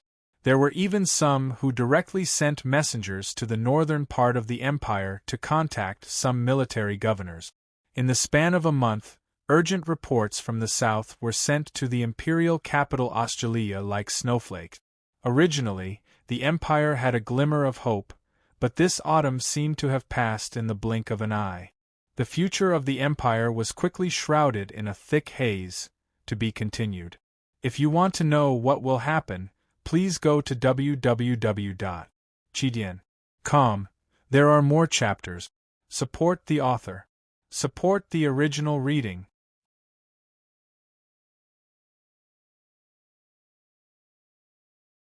Chapter 569. I'm only saying if. And this is only one of the possibilities. Duke Minos stood in the middle of the hall and looked at the ministers of the empire as he spoke in a calm tone. There was a deathly silence in the hall. Occasionally, Prime Minister Salambanili's heavy coughs could be heard. The old Prime Minister's face was pale without a trace of blood.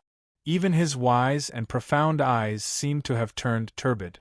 In fact, everyone could see that the Prime Minister, who had been struggling to keep the empire afloat, was already on the verge of collapse when the news of the chaos in the south came.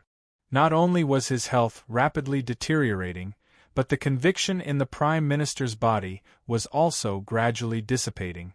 At this moment, the Prime Minister was hunched over like an old man at the end of his life. He no longer had the aura and sharpness of the past. The officials couldn't remember how many meetings this had been. Ever since the news of the chaos in the south came, it was like a sudden clap of thunder, shattering the last trace of hope in the imperial capital. The situation that seemed to be turning for the better suddenly took a turn for the worse. The shattering of hope brought with it anxiety, despair, and the fear of the future, madness.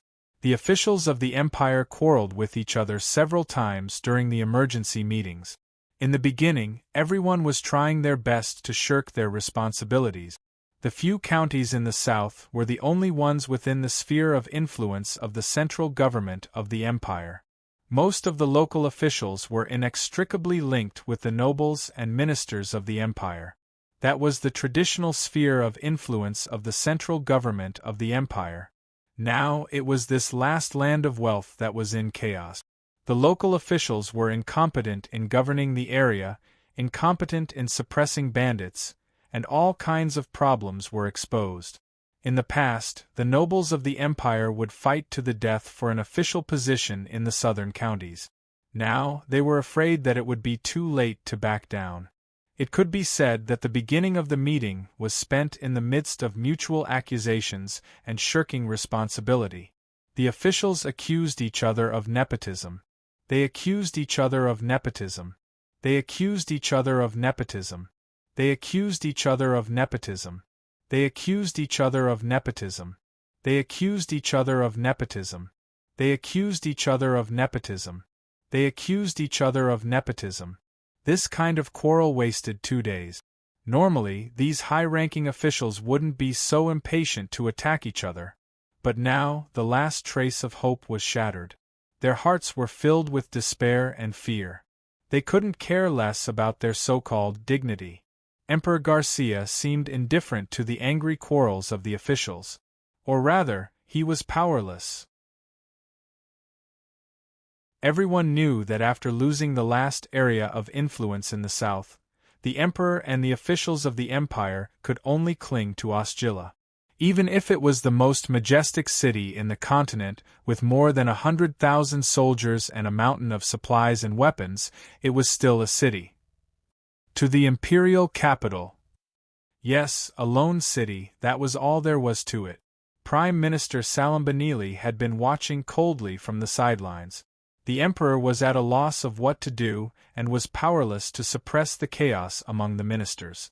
It was said that the army in the city was also quite unstable. Many of the soldiers in the capital were transferred from the south, and many of the private armies of the nobles were also from the south. Now the south was in chaos. Bandits were everywhere in the 3 counties. Moreover, the bandits were still spreading.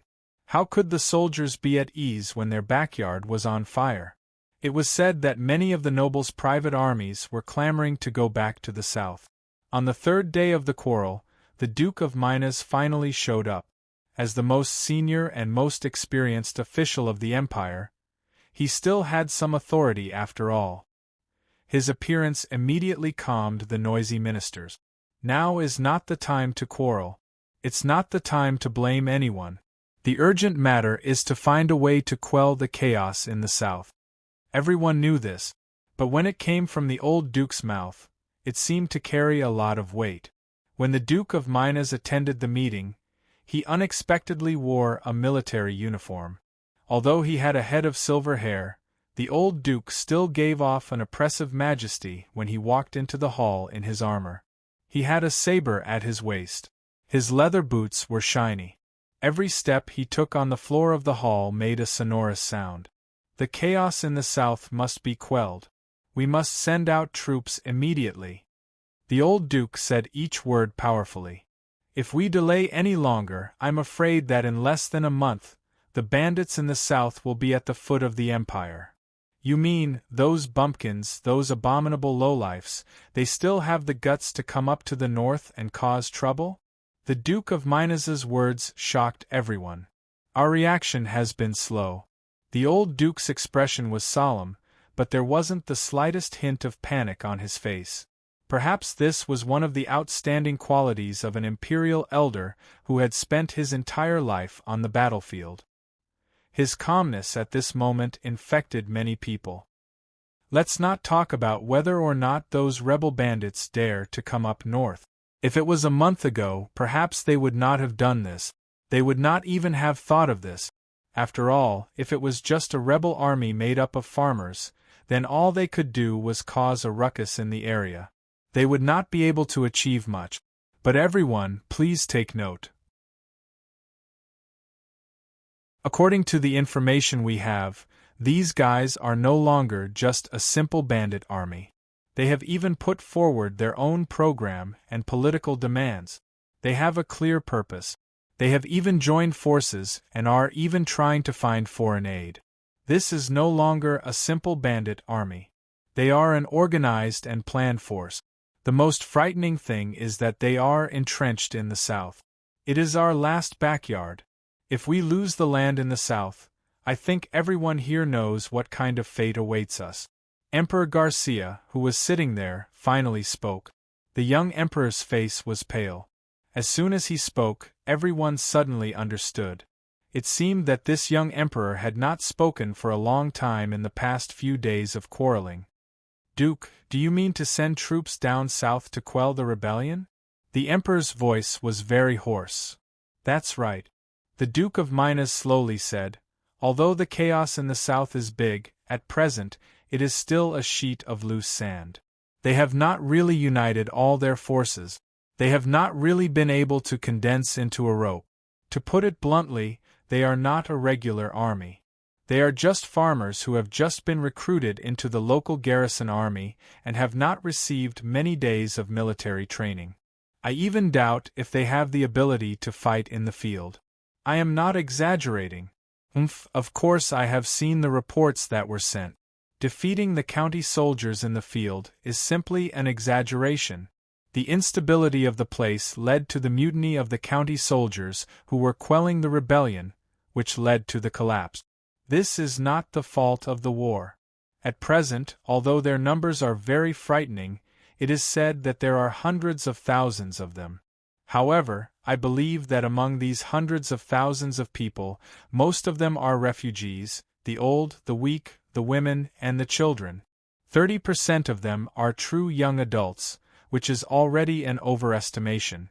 Among these 30% of young adults, most of them are refugees, farmers, and civilians who only know how to carry hoes and do not know how to use sword. Among them, those who have received military training and can be considered as the elites of the rebel army are the local garrison army after the rebellion. According to my calculations, the total number of people in this group will not exceed 10,000. As for these so-called elites, they are merely new recruits who have only been enlisted for less than 2 months. They may have received some basic military training, but they are still far from being truly elite soldiers. They have never been on the battlefield, nor have they experienced the true slaughter of battle formations. The old Duke's words and precise analysis, although there were some comforting and exaggerated elements, these words immediately made the officials feel a lot more at ease. Even Emperor Garcia's face looked slightly better. Send out the troops, we must send out the troops immediately. It is precisely because of my judgment that although the chaos in the south seems to be huge, it is in fact weak in reality. Therefore, we must take advantage of the fact that they are not strong enough to completely destroy them. If we delay any longer, they will become stronger and we will become weaker with each day that passes. Send out the troops now, while we still have enough strength, while the time is not too late, while the chaos has not spread to more counties. Defeat them, destroy them, restore the South, take back our final backyard. The impassioned voice made everyone excited. The originally terrified and despairing mood, after hearing the old Duke's speech, instantly dissipated by half. It was as if listening to the old Duke's words, the situation had not really reached a dead end. The chaos in the South, the rebel army, was far from being as scary as it seemed. A glimmer of hope rose in everyone's heart. Send out the troops! Send out the troops!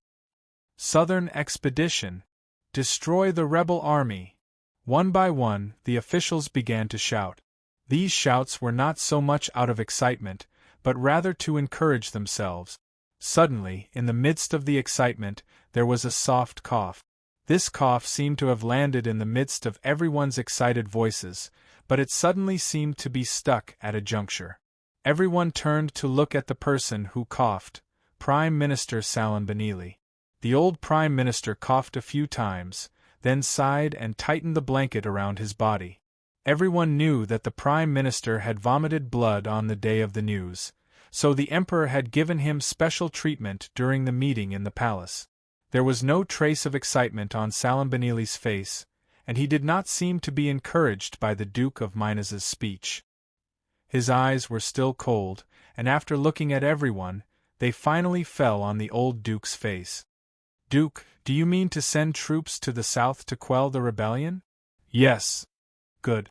The old Prime Minister suddenly sighed faintly, and said in a slow and casual tone, Then may I ask, Duke, how many troops do we need to send to quell the rebellion in the south? Although the rebel army in the south is like what Duke said, most of them are a motley crew, and only a few of them are elites who can really fight. But after all, there are hundreds of thousands of them spread over 3 counties. If we send too few troops to quell the rebellion in the south, I'm afraid they may not be of much use. But if we send too many, what if the rebels in the north attack us after the army goes south? What should we do? Let's not talk about others, but Hughes is right under our noses. Everyone is familiar with Hughes's character. If he sees an opportunity to take advantage of it, this Governor Hughes definitely won't sit still and do nothing. These words were like a bucket of cold water poured over their heads, extinguishing the fire of excitement that had just been ignited in everyone's hearts. The Prime Minister continued slowly, "Everyone is well aware of our current situation. There may seem to be 150,000 soldiers in and out of the city, which is a large number, but most of them are local garrisons from the south. Many of them live in the areas where the bandits have attacked, and many of them are likely from the same hometown as the rebels and bandit. With such a huge disturbance in their homeland, even though this old man is not well versed in military strategy, I know that it is highly inappropriate to send these soldiers south to quell the rebellion. Who knows, it might turn into a mutiny just like how the local soldiers quelled the rebellion." At this point, the old Prime Minister deliberately paused and said faintly, "But if we exclude the troops transferred from the south, what's left is only the private armies of the noble lords." When these words were said, all the officials present couldn't help but lower their heads. Who didn't know what the private armies of the nobles were like? If they were to say that these people could fight for the country, they would have seen a ghost. We can't use this and we can't use that. Then the only ones that can be mobilized and still have the strength to fight are our real old disciples.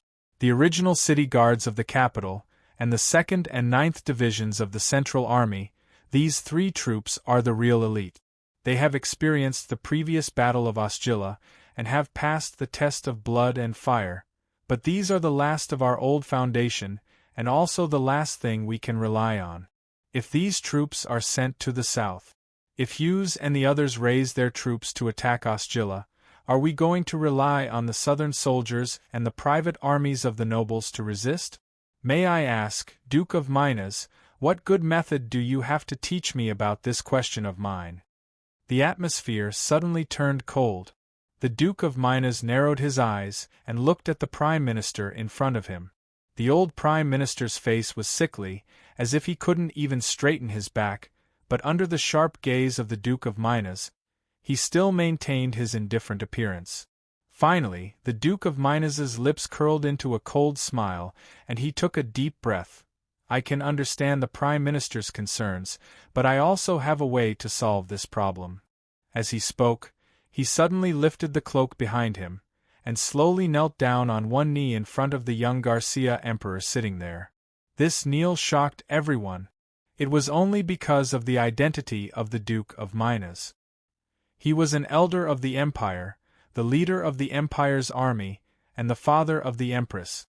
Such a transcendent figure like him, even in front of the Emperor, never needed to be so respectful. "Your Majesty, if your Majesty allows me to lead troops down south to quell the rebellion, I only need 30,000 men.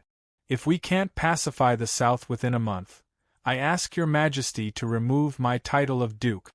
The expression of the Emperor Garcia changed dramatically, and a burning hope appeared in his eyes. Just as he was about to speak, the sickly Prime Minister suddenly shouted, 30,000? The elites in the city, including the 2nd and 9th divisions, and the city guards, at the very most, are only 30,000. Your Majesty, do you want to bring all the elites to the south? No need. The Duke of Minas smiled proudly, and with a disdainful expression, he laughed boldly and shouted, "The Minas family has a private army of 5,000. I am willing to raise my troops to serve the Empire. In addition, Your Majesty, please allow me to select the elites from the private armies of the noble families in the city, and transfer another 10,000 men. Finally, transfer another 10,000 men from the city guards and the 2nd and 9th divisions. No more, no less, exactly 30,000. As soon as these words were spoken, the old Prime Minister's eyes suddenly revealed a strong sense of fear. He widened his eyes and stared at the Duke of Minas as if he wanted to say something, but then he closed his mouth and looked deeply at the Duke of Minas before closing his eyes again. The Emperor Garcia stood up and looked at the Duke of Minas. "Your Majesty, is what you said true?" Everyone's face was filled with excitement. 30,000. This number was not considered a lot. More importantly, everyone was worried that transferring the elites from the Empire would give the northern warlords a chance to attack. The 2nd and 9th Divisions, as well as the city guards, after the bloody battle, the remaining elites of the 3 divisions were only 30,000 men. The Duke of Minas's request was not excessive, and only took 10,000 men from the elites. The rest were his own private armies and the private armies contributed by the other nobles. If such a request could really quell the rebellion, why not? Such a solution really made the emperor happy from the bottom of his heart. However, after the joy, the emperor's naturally suspicious nature quickly surfaced. When it came to the issue of military power, the emperor instinctively had some concerns. Although he was leaning towards the Duke of Minas's proposal, as an emperor, he still needed to think about it before making a decision. Subconsciously, he looked at the Prime Minister, but to the emperor's disappointment, the Prime Minister lowered his head and looked at the floor without moving. Frowning and sighing, the emperor slowly said, "This matter, let me think about it carefully. Let's do it like this. Your Majesty, regarding the transfer of the nobles' private armies, I can allow you to do so. You can first use my orders to choose the elites you need from the private armies of the nobles in the city. As for the city guards and the central army, I still need to hear the opinions of others." The Duke of Minas smiled and stood up. The meeting was then announced to be over, but in the end, when everyone left, Prime Minister Salambanili stood still and looked up. "Your Majesty, I have something to discuss with you alone." The emperor raised an eyebrow and nodded. The Duke of Minas took the lead and strode out of the hall without looking back. The rest of the empire's ministers all looked a lot more relaxed and left one after another. After the hall quieted down, the Prime Minister slowly walked to the center and suddenly knelt on the floor with a thump. Garcia's face suddenly changed. Although the emperor was dissatisfied with the Prime Minister and Adaric's cooperative attitude, the Prime Minister was still an important minister left behind by the late Emperor Cantos to assist him when he inherited the throne. The Prime Minister had once been the emperor's most trusted aide. Salambanili, as the Prime Minister of the Empire, had suddenly knelt in front of the emperor, shocking the emperor. "Your Majesty, a disaster is right before us." The Prime Minister raised his head, his eyes no longer clouded like before. His eyes were blood-red, and his gaze was as sharp as a knife. Garcia frowned. "A disaster? The Prime Minister is talking about the chaos in the south. Hasn't the Duke of Minas already?" "No, Your Majesty." The Prime Minister gnashed his teeth. "If not for this minister being old and frail all my life, I would have spilled the blood of the Duke of Minas in the hall just now. This man has ulterior motives, and his advice is a path to disaster. Your Majesty must not listen to his bewitchment." Garcia narrowed his eyes at the Prime Minister in front of him. After a long time, he slowly said, "Prime Minister, Your Majesty, this minister is not crazy." The Prime Minister suddenly sighed softly. "Your Majesty, only now do I understand that you were wrong, and I was also wrong.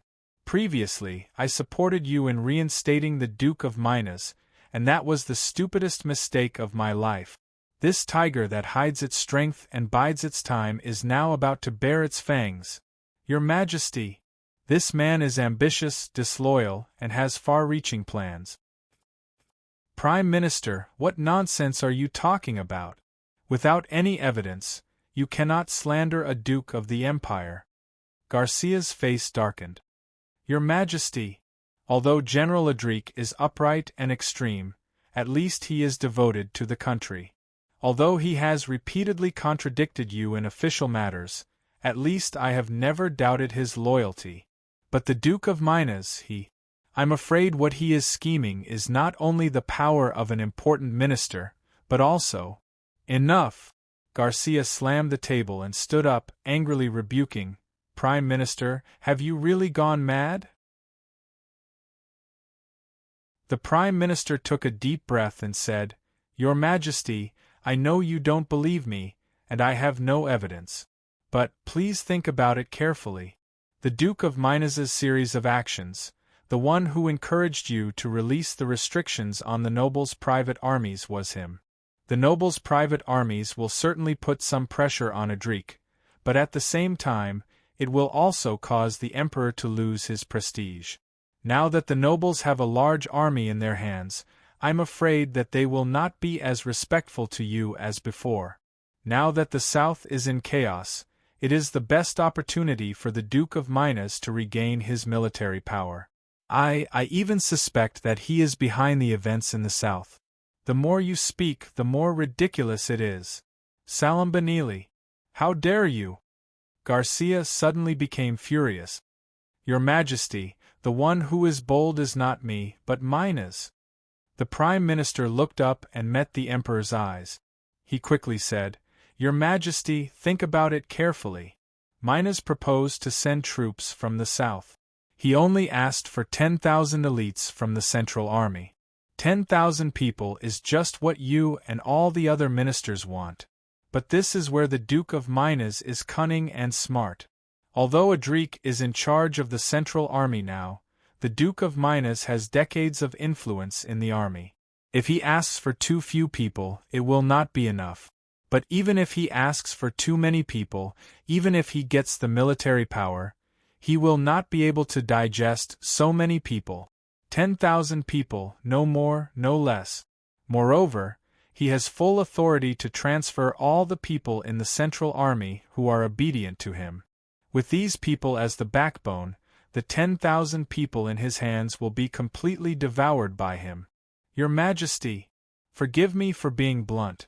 The Central Army is in Adrik's hands. Even if you are not satisfied with Adrik's actions, the Central Army is still the Central Army. But if the Central Army is in Minas's hands, I'm afraid, in less than a month, it will become the private army of the Minas family. These words really made the Emperor calm down. After all, the paranoid elements in his personality were acting up. Garcia calmed down a little, and did not reprimand the Prime Minister anymore. He thought for a while and said patiently, Then, do you have any other ideas? The expedition to the south is a must. The Prime Minister said quickly, Minas is right about one thing. The south is too important to us. Although the chaos in the south seems to be huge, it is actually just a show of strength. It is weak internally. Before they become really strong, it is the wisest move to destroy them.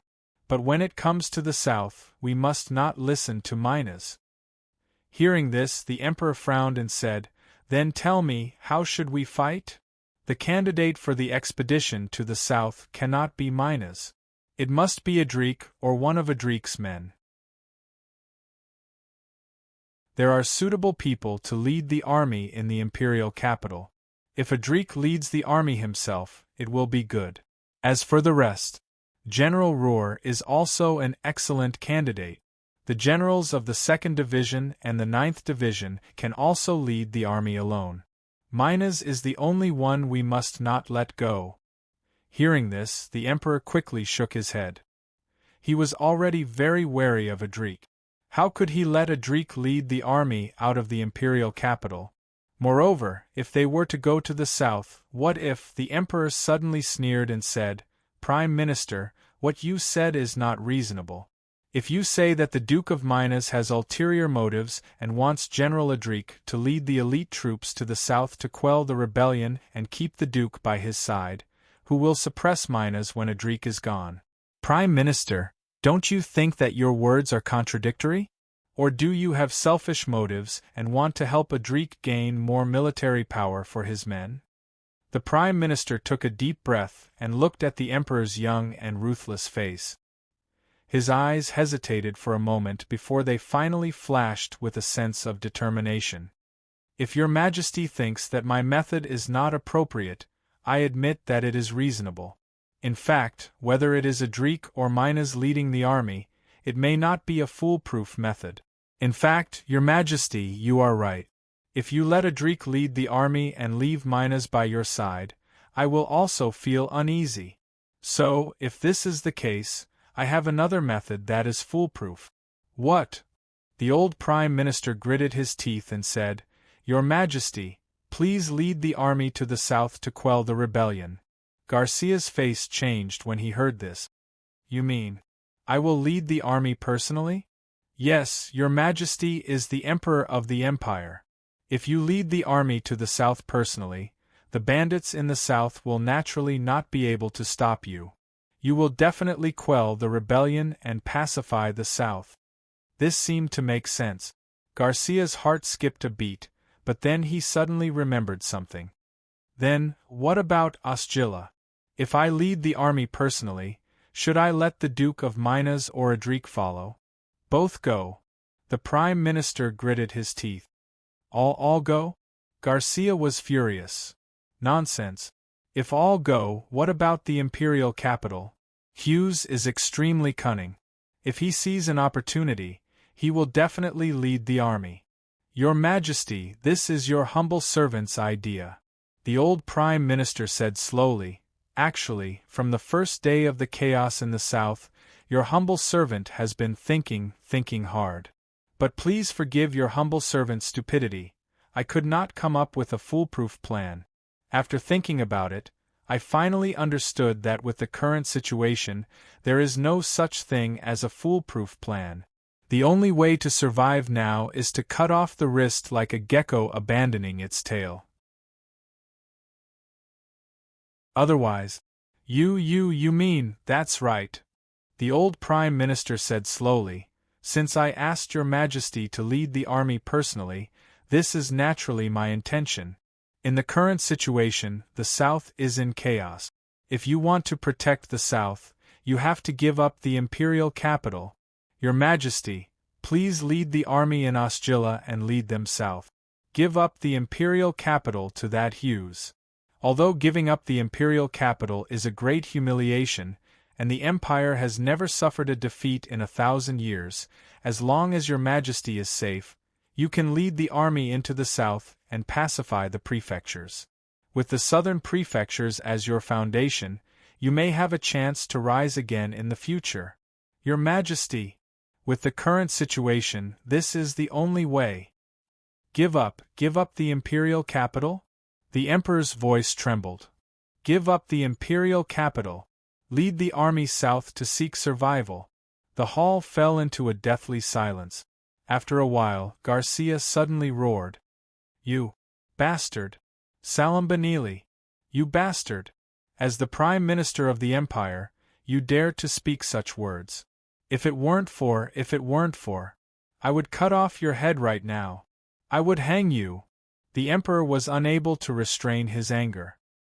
He jumped up crazily and pointed at the Prime Minister as he scolded. You have no evidence, but you dare to slander the Duke of Minas and speak up for Adrik. I am very disappointed in you, and that's fine. Considering that you have supported me with all your strength, I can tolerate this. But you actually came up with such an idea. In the history of the Byzantine Empire, the Kremlin family has built a great empire. Which emperor in the past has ever abandoned Osgilla and left the imperial capital behind? Just because of your false speculation and nonsense, you want me to be a sinner for all eternity. You! Get out of here. Don't let me see you again. Otherwise, I'll definitely kill you. Kill you! The news that Prime Minister Salambanili had angered the Emperor and was finally forced out of the imperial palace by the palace guards quickly spread throughout the imperial capital. However, when the people in the city heard this news, they all had different reactions. The Duke of Minas was in his study at home, holding a white cloth and wiping the saber in his hand.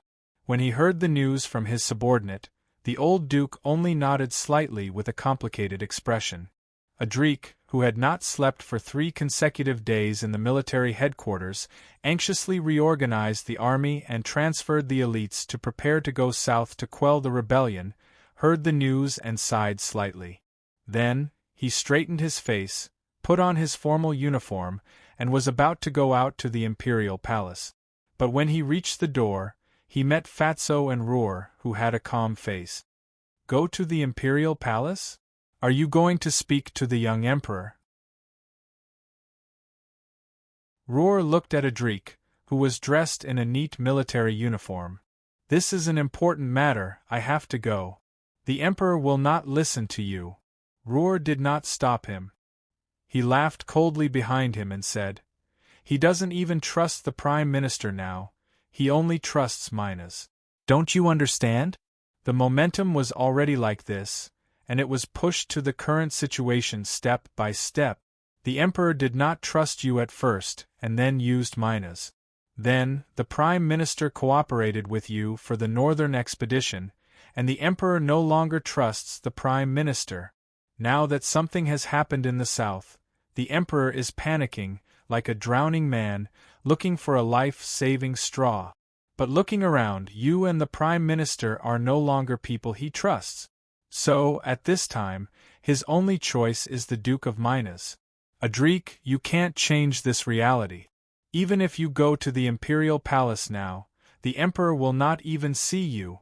Even if you die outside the Imperial Palace, the Emperor will not shed a tear for you. I'm afraid that the Duke of Minas will hold a fake funeral for you. I don't believe the Duke. Ha ha ha ha. Adrik, when are you going to stop deceiving yourself? Roar suddenly took a few steps forward and pulled out a knife in his hand. He stood in front of Adrik and said, you already called him the Duke and not teacher. It is clear that you already have an answer in your heart. The Duke's heart is no longer what you and I thought it was. Do you still not understand his intentions? I don't believe that the Duke has worked for the Empire for decades. It is because of this that he has ambitions. Roar shouted. Don't you understand? The Duke has hatred in his heart. Monstrous hatred. If you were in his shoes, when you were proud of your success, when you were ordered to hand over your authority by the Emperor, would you feel hatred in your heart? If you were in his shoes, when you had more than 10 years of your precious time, when you were filled with ambitions but were unable to fulfill them, when the Emperor was wary of you, when you spent more than 10 years hiding your strength and biding your time, would you feel hatred in your heart?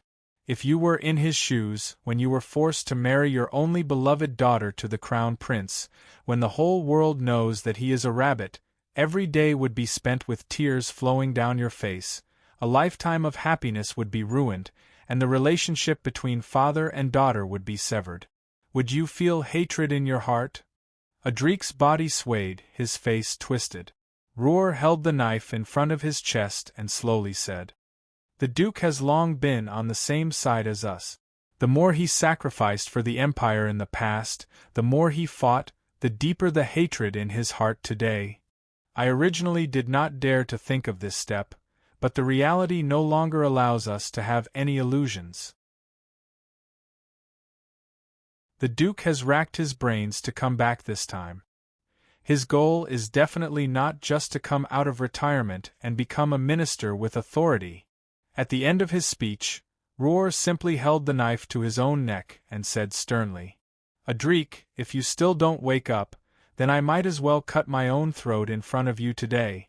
Otherwise, since you are going to die anyway, when the time comes, you will still die without a burial place. To be continued. If you want to know what will happen, please go to www.chidian.com. There are more chapters. Support the author, support the original reading.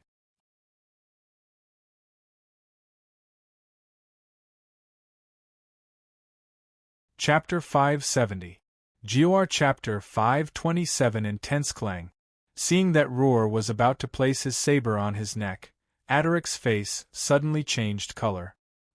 He quickly drew out his sword and thrust it towards Roar's saber. A cold light flashed on the edge of his sword, hitting Roar's saber and pushing it away. However, he was too slow and the blade managed to cut a wound on Roar's neck. Although the wound was not deep, blood flowed out from it. The blade in Roar's hand fell to the ground. Blood flowed down Roar's neck and onto his clothes. The two men stared at each other. Finally, Adrik took a deep breath and sighed. I am sorry. I believe you must be very disappointed with me. Roar gave a wry smile. He looked at the sword in Adrik's hand and whispered, Disappointed? You stubborn fool. If you are just stubborn, then so be it. But you are clearly courting death. Adrik's face was ugly to behold. Then, what do you think I can do? Roar looked at Adrik's face and was silent for a long time. Finally, his eyes gradually became more resolute and he slowly said something. Military admonition. Father. Roddy walked into the study and saw his father standing beside the map on the wall, deep in thought. Roddy first called out to his father, but the old Duke did not seem to hear him. He continued to stare at the huge map on the wall. After a moment, Roddy finally lost his patience and whispered out again. There was dissatisfaction on Roddy's face. However, there was also an indescribable and complicated feeling. As the heir of the Minas family, he was dissatisfied with his father's actions.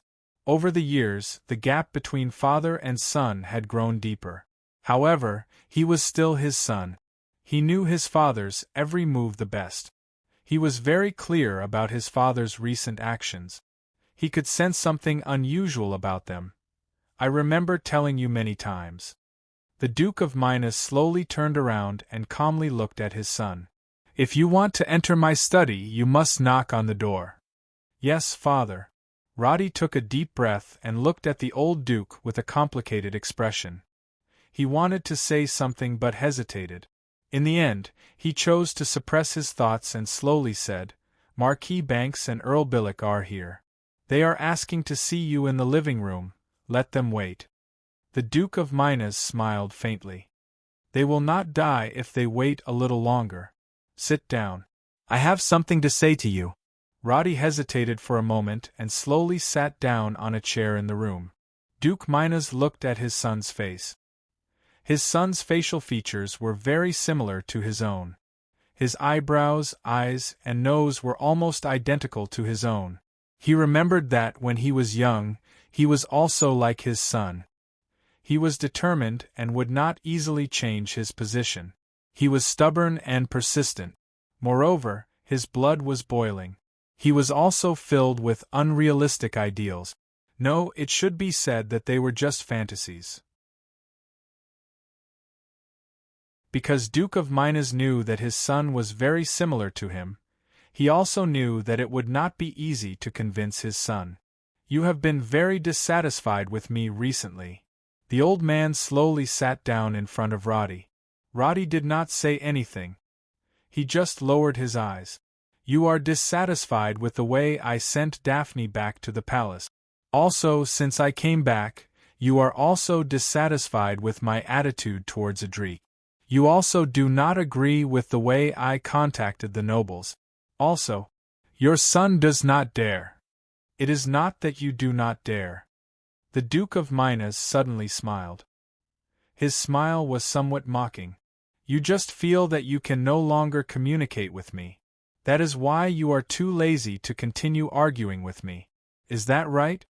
Looking at his silent son, the Duke of Minas sighed and whispered, I know you look down on the nobles. Humph. Marquis Banks is just a fat idiot who only knows how to boast. As for Byrex, he is just a person who fawns over those in power. As for the others, they are short-sighted and stupid. However, they also think that they are extraordinary. You look down on them. You think that their existence will only bring bad influence to the empire. Their existence is the reason why the empire is becoming more and more decadent. Is that right? Without waiting for Roddy to speak, the Duke of Minas suddenly smiled and lightly said, In fact, from the bottom of my heart, I completely agree with your view. Those guys are simply a group of idiots. They are a group of vampires who rely on the empire to suck its blood. They are a group of greedy rats. Roddy was stunned. He raised his head and looked at the old man in surprise. Father, you also think so? Then, you want to ask why, right? The Duke of Minas narrowed his eyes and looked at his son. You look down on those guys. You think they are a group of nobles who can't do anything right. However, you have forgotten your own identity, Roddy.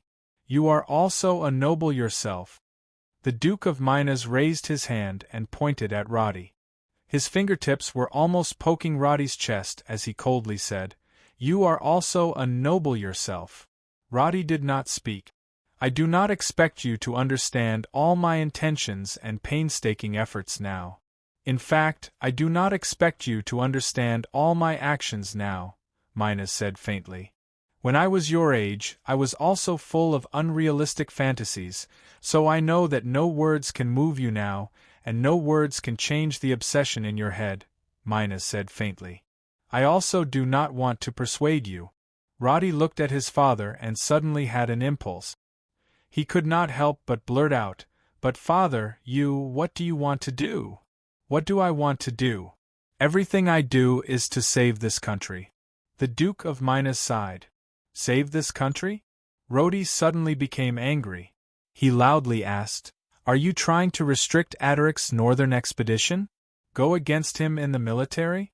Sow discord between the Emperor and the Prime Minister? Secretly contact the nobles to expand their private armies?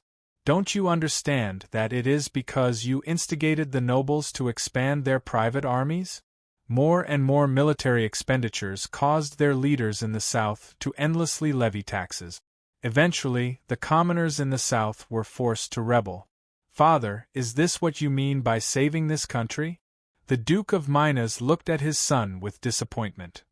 "That is why I said that I do not expect you to understand all of this now." After a pause, the old Duke finally added, "The problems in the South weren't created in a single day. Years of heavy taxes, heavy burdens, one war after another. I'm not the one who did this, am I?" Roddy was speechless. "I said that you will not understand now. I also do not expect you to understand now." The Duke of Minas stood up and said, "I just want to tell you that you must remember your identity. You are a member of the Minas family. You are also a noble." Roddy was silent. "I will soon lead the troops to the south. You must make preparations. You will follow me to the south. You've been the commander of the City Guard Army for nearly a month, but you've disappointed me. In a month, you haven't been able to subdue any capable subordinate. You've been acting according to Adaric's orders. You haven't been able to grasp any real power in the City Guard Army. You have really disappointed me. Before the expedition, I will ask His Majesty to remove you from the position of General of the City Guards. This is also a compromise and exchange to appease His Majesty's suspicious heart." Speaking of the expedition to the south, Roddy finally broke the silence. "You really want to lead the troops to the south?"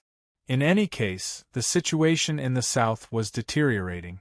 If he led the troops to the south to quell the chaos, it would be beneficial to the country. Roddy was slightly comforted. However, he could not help but ask, "Your Majesty, will he agree? I mean, to let you lead the troops to the south."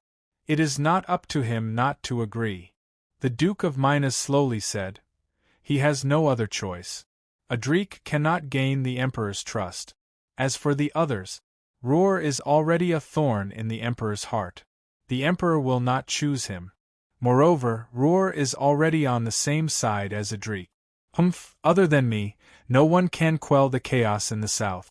Regardless of whether the Emperor was willing or not, he only had one choice. "The decision will be made in 2 or 3 days. I only hope that you will be prepared. You have disappointed me many times.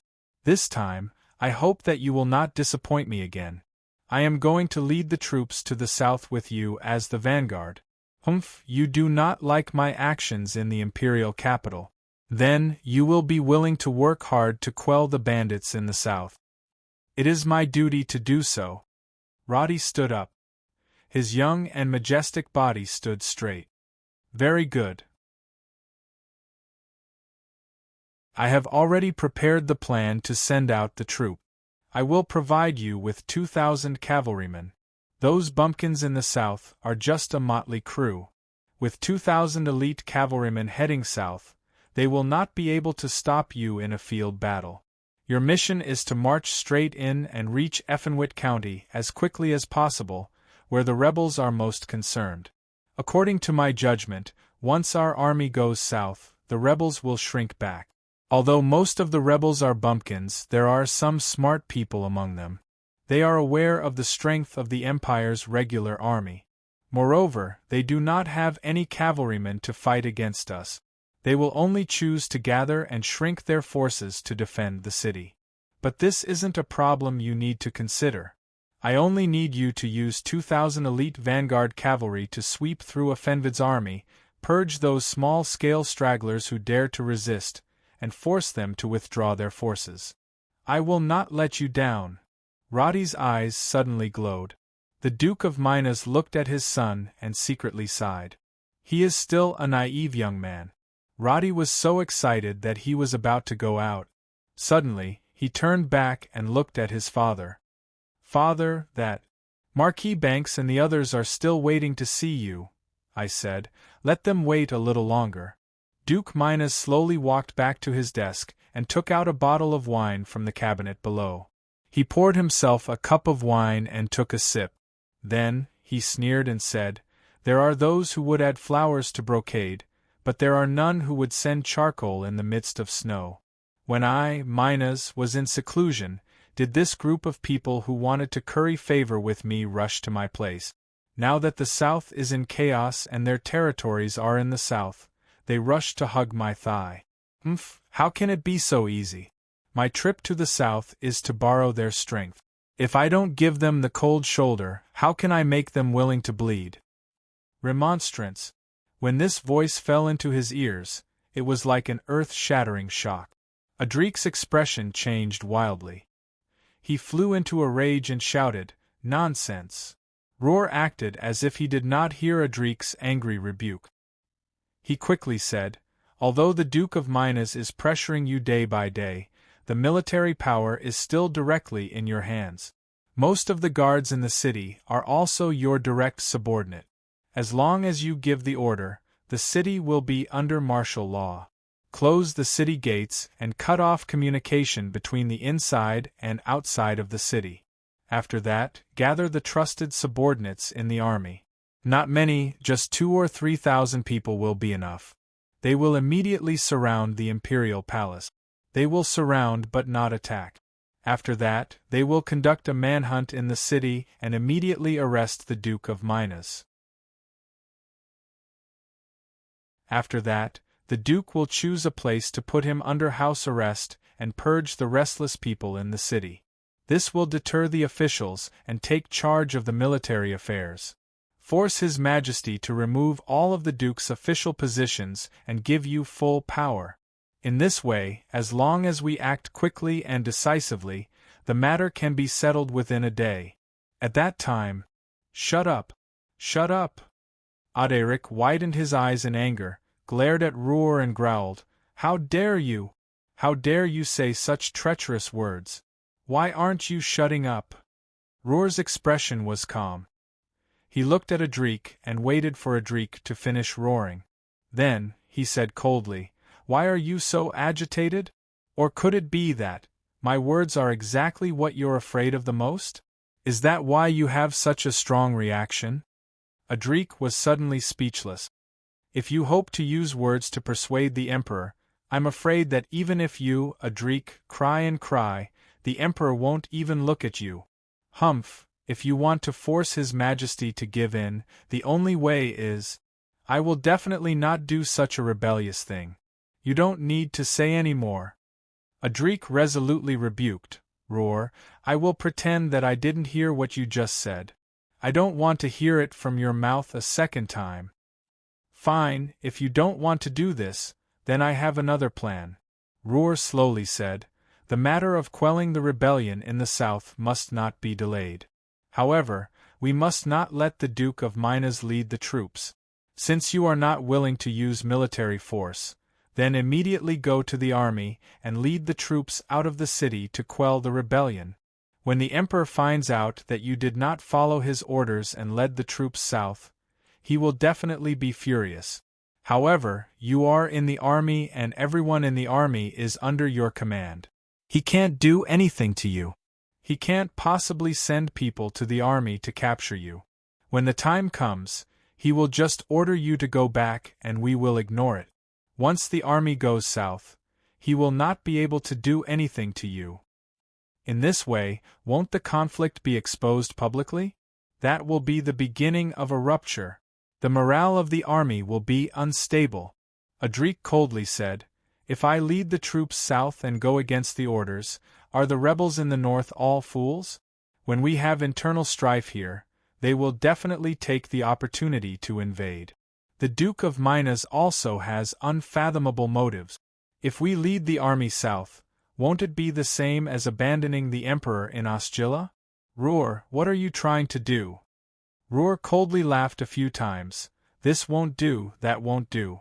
Adrik, you are brave and resolute when you lead the army to war. Why are you being so indecisive now? Are you really going to sit and wait for death?" Adrik took a deep breath. "I will definitely not do anything that goes against the orders." Then you can just watch Duke Minas send his army south. After he goes south, with his power and his decades of experience, he will have a firm control over the army heading south. He has 10,000 ways to eliminate all disobedient voices.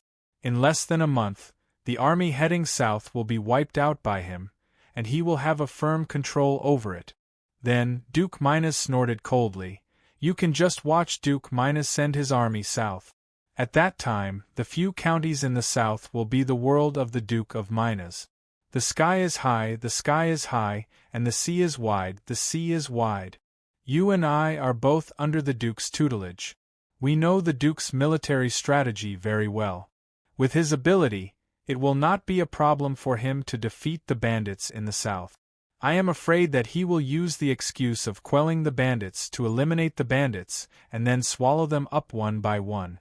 At that time, he will happily eat up the few counties in the south. And you, Adrik, you are an idiot who only cares about the country. You will stupidly defend Ostjilla and resist the rebel army in the north. With you in Ostjilla, you will help him resist the rebel army of Hughes and the others in the north. That is the same as blocking the threat behind him.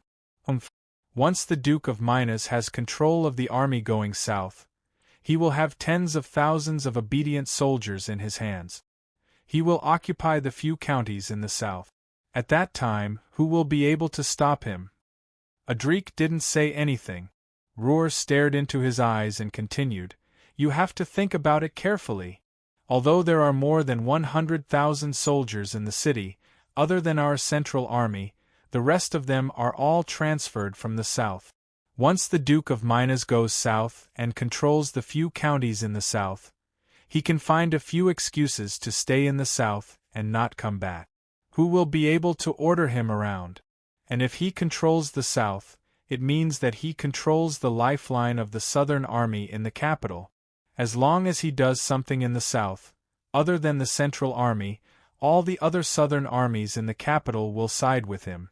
At that time, once the Duke of Minas's wings are fully formed, who will be able to go against him? Adrik, although you can still stand up to him and even have a slight advantage in the situation, once he takes over the south, the army transferred from the south of the imperial capital will have to act according to his whims. At that time, how will you fight against him?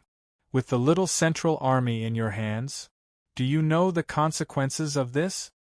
Adrik's body trembled and he fell into a dead silence. The scene changes to the chapters in the capital. It seems that everyone has some opinions and is very concerned about the scenes between the country bumpkin and the god of goblins. After all, the story has to be told in two separate ways. The country bumpkin and the god of goblins will definitely be told clearly, so don't worry. But for me, the scenes of the chaos in the capital are more important.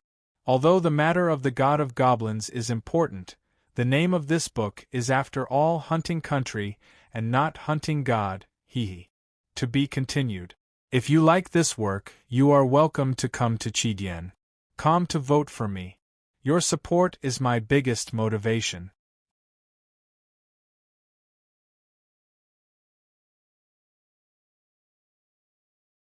Chapter 571.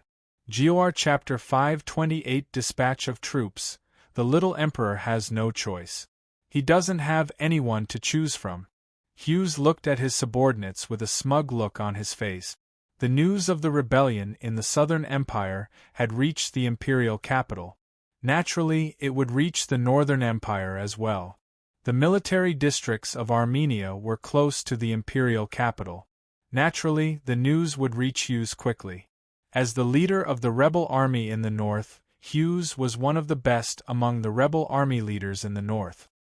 He immediately sensed that there was a huge opportunity in this. Hughes, who was in high spirits, issued a mobilization order almost immediately, gathering all of his trusted subordinates and important ministers into a room for discussion. The biggest weakness of the Rabbit Emperor is time. Humph, as the ruler of a country, there are only two things that an emperor can do. One is balance, and the other is using people. The art of balance, this little emperor seems to have put a lot of effort into it. However, when it comes to using people, he is far from being good enough. But this little rabbit emperor is really pitiful. Previously, when Kantos was on the throne, he had suppressed him too much. The old emperor had died suddenly, and the young emperor had ascended the throne in a hurry. There was no time for him to calmly cultivate his trusted subordinates and talent. Now, the empire is filled with old people from Kantos' era. The little emperor has no one in his pocket, so he has fewer choices. In my opinion, to quell the bandits in the Southern Empire, either Minas or Adrik will lead the troop. No matter which one of them goes, the imperial capital will be unstable. When one of his subordinates heard this, he immediately stood up and said, "My lord, should we immediately prepare for war? Once Osgilla sends troops to the Southern Empire, should we immediately attack and take back Osgilla? This battle will decide the outcome." "Idiot!" Hughes sneered and reprimanded the subordinate. He said lightly, "No one can guess what that old Minas is thinking. When we attacked the imperial capital, that old man didn't show any signs of wanting to die with the empire. I knew that this old man didn't want to be buried with the Byzantine Empire. From the way I see it, I'm afraid that Duke Minas has other intentions. This old man has been oppressed for more than 10 years. I'm afraid that he's already harboring resentment. Think about it carefully. More than 10 years ago, he held the military power of the empire and was in charge of the military, but all his authority was stripped away. He was just a duke with no title and no power at home. He endured it for more than 10 years. Now that he is in charge again, his thoughts will be different from more than a decade ago. He has tasted the bitter fruit of being stripped of his authority. Now that he has regained power, he will not allow that kind of thing to happen again. So, Hughes narrowed his eyes and thought for a while. He smiled and said, "We have to look at things separately. If Adrik leads the troops to the south, once the army launches an expedition to the south, we will immediately attack Osgilla. We must make sure that they can't take care of their heads and tails. We must not let Adrik conquer the south so easily. But if the army that goes south to quell the rebellion is led by the Duke of Minas, then we might as well wait and see how things go." "See how things go?" His subordinates all looked puzzled. A bunch of idiots. Hughes sighed helplessly in his heart. His eyes swept across the people in front of him. Looking at their faces, he could only see that they were all at a loss. He couldn't help but feel annoyed and dissatisfied. Why is there such a bunch of ignorant idiots under my command? Just as he was feeling helpless, he suddenly saw a young face standing at the end of the crowd. His eyes faintly revealed a look of understanding. Hughes's heart moved. He pointed at that person and said with a smile, "Jerry, have you thought it through?" The one standing at the end of the crowd was Jerry, who had turned traitor during the chaos in the imperial capital. Although Jerry had no foundation in the military districts of Armenia, he was still a nobleman. Moreover, he had sided with Hughes. Although he didn't have a high status in the military districts of Armenia, Hughes was quite lenient with him. It was only because it was rare for a nobleman to side with him. If he was too cold to him, wouldn't he be cutting off the path for others to side with him? Even as a benchmark and role model, Hughes was very careful to show how much he valued Jerry. Hearing Hughes call his name, Jerry hurriedly came out and performed a standard aristocratic etiquette. He was born in an aristocratic family, but this aristocratic etiquette was even more in line with Hughes's preference. Hughes was immediately satisfied. The smile on his face also became much gentler. "Jerry, I saw you nodding repeatedly just now. Did you understand my intentions?" Jerry raised his head and said slowly, "Sir's intention is presumably to split the Osgilla army, right? Since the Duke of Minas has other thoughts, if he leads the army south, he will inevitably have his own troops. I'm afraid that after a long time, they will break away from the control of Osgilla. We might as well wait a little longer. When the time comes, they will be in chaos internally. We can then attack them. Wouldn't that save us a lot of effort?" Hughes sighed secretly. Although Jerry didn't have much talent, he was born in an aristocratic family after all. He had been in the imperial capital for a long time, so he was quite sensitive to the infighting among the nobles. In the imperial capital, in the reception hall of the Duke's mansion, the Duke of Minas looked at the anxious faces of the nobles in front of him. He sneered in his heart, but deliberately put on an indifferent and calm expression. "Everyone, please calm down. The situation in the south is in my heart. As long as His Majesty gives the order, pacifying the south will only take 10 days. This old man has fought in wars for half of his life. I have also fought against the Odin Empire in the north. Do you think these bumpkins in the south can overturn the heavens?" These nobles looked at each other for a while. One of them, a fat old man in a black luxurious robe, stood up and said, "Sir Duke, we naturally believe in you, but the situation in the south is unstable. Everyone's territory is in the south. The matter of quelling the rebellion should be dealt with sooner rather than later. If it is quelled too late, the rebels will spread and wreak havoc in everyone's territory. Even if Sir Duke captures and hangs all those bumpkins, our losses will not be made up." The others nodded, and someone said, "What Lord Marquis Banks said is right." The Duke of Minas smiled and looked at the leader, Marquis Banks, and said lightly, "Everyone's opinion is also what I think. But His Majesty's mind has not been made up. If we want to send out the troops a day earlier, we will have to rely on everyone's influence to urge His Majesty to make an early decision. Also, this old man may not be the right person to lead the troops on this trip to the south. General Adric is young and strong, and has outstanding prestige in the army. Perhaps His Majesty is more." The nobles shook their heads, and some people kept praising the Duke of Minas. The old Duke listened to everyone's praises, but he sneered in his heart. The South was rotten.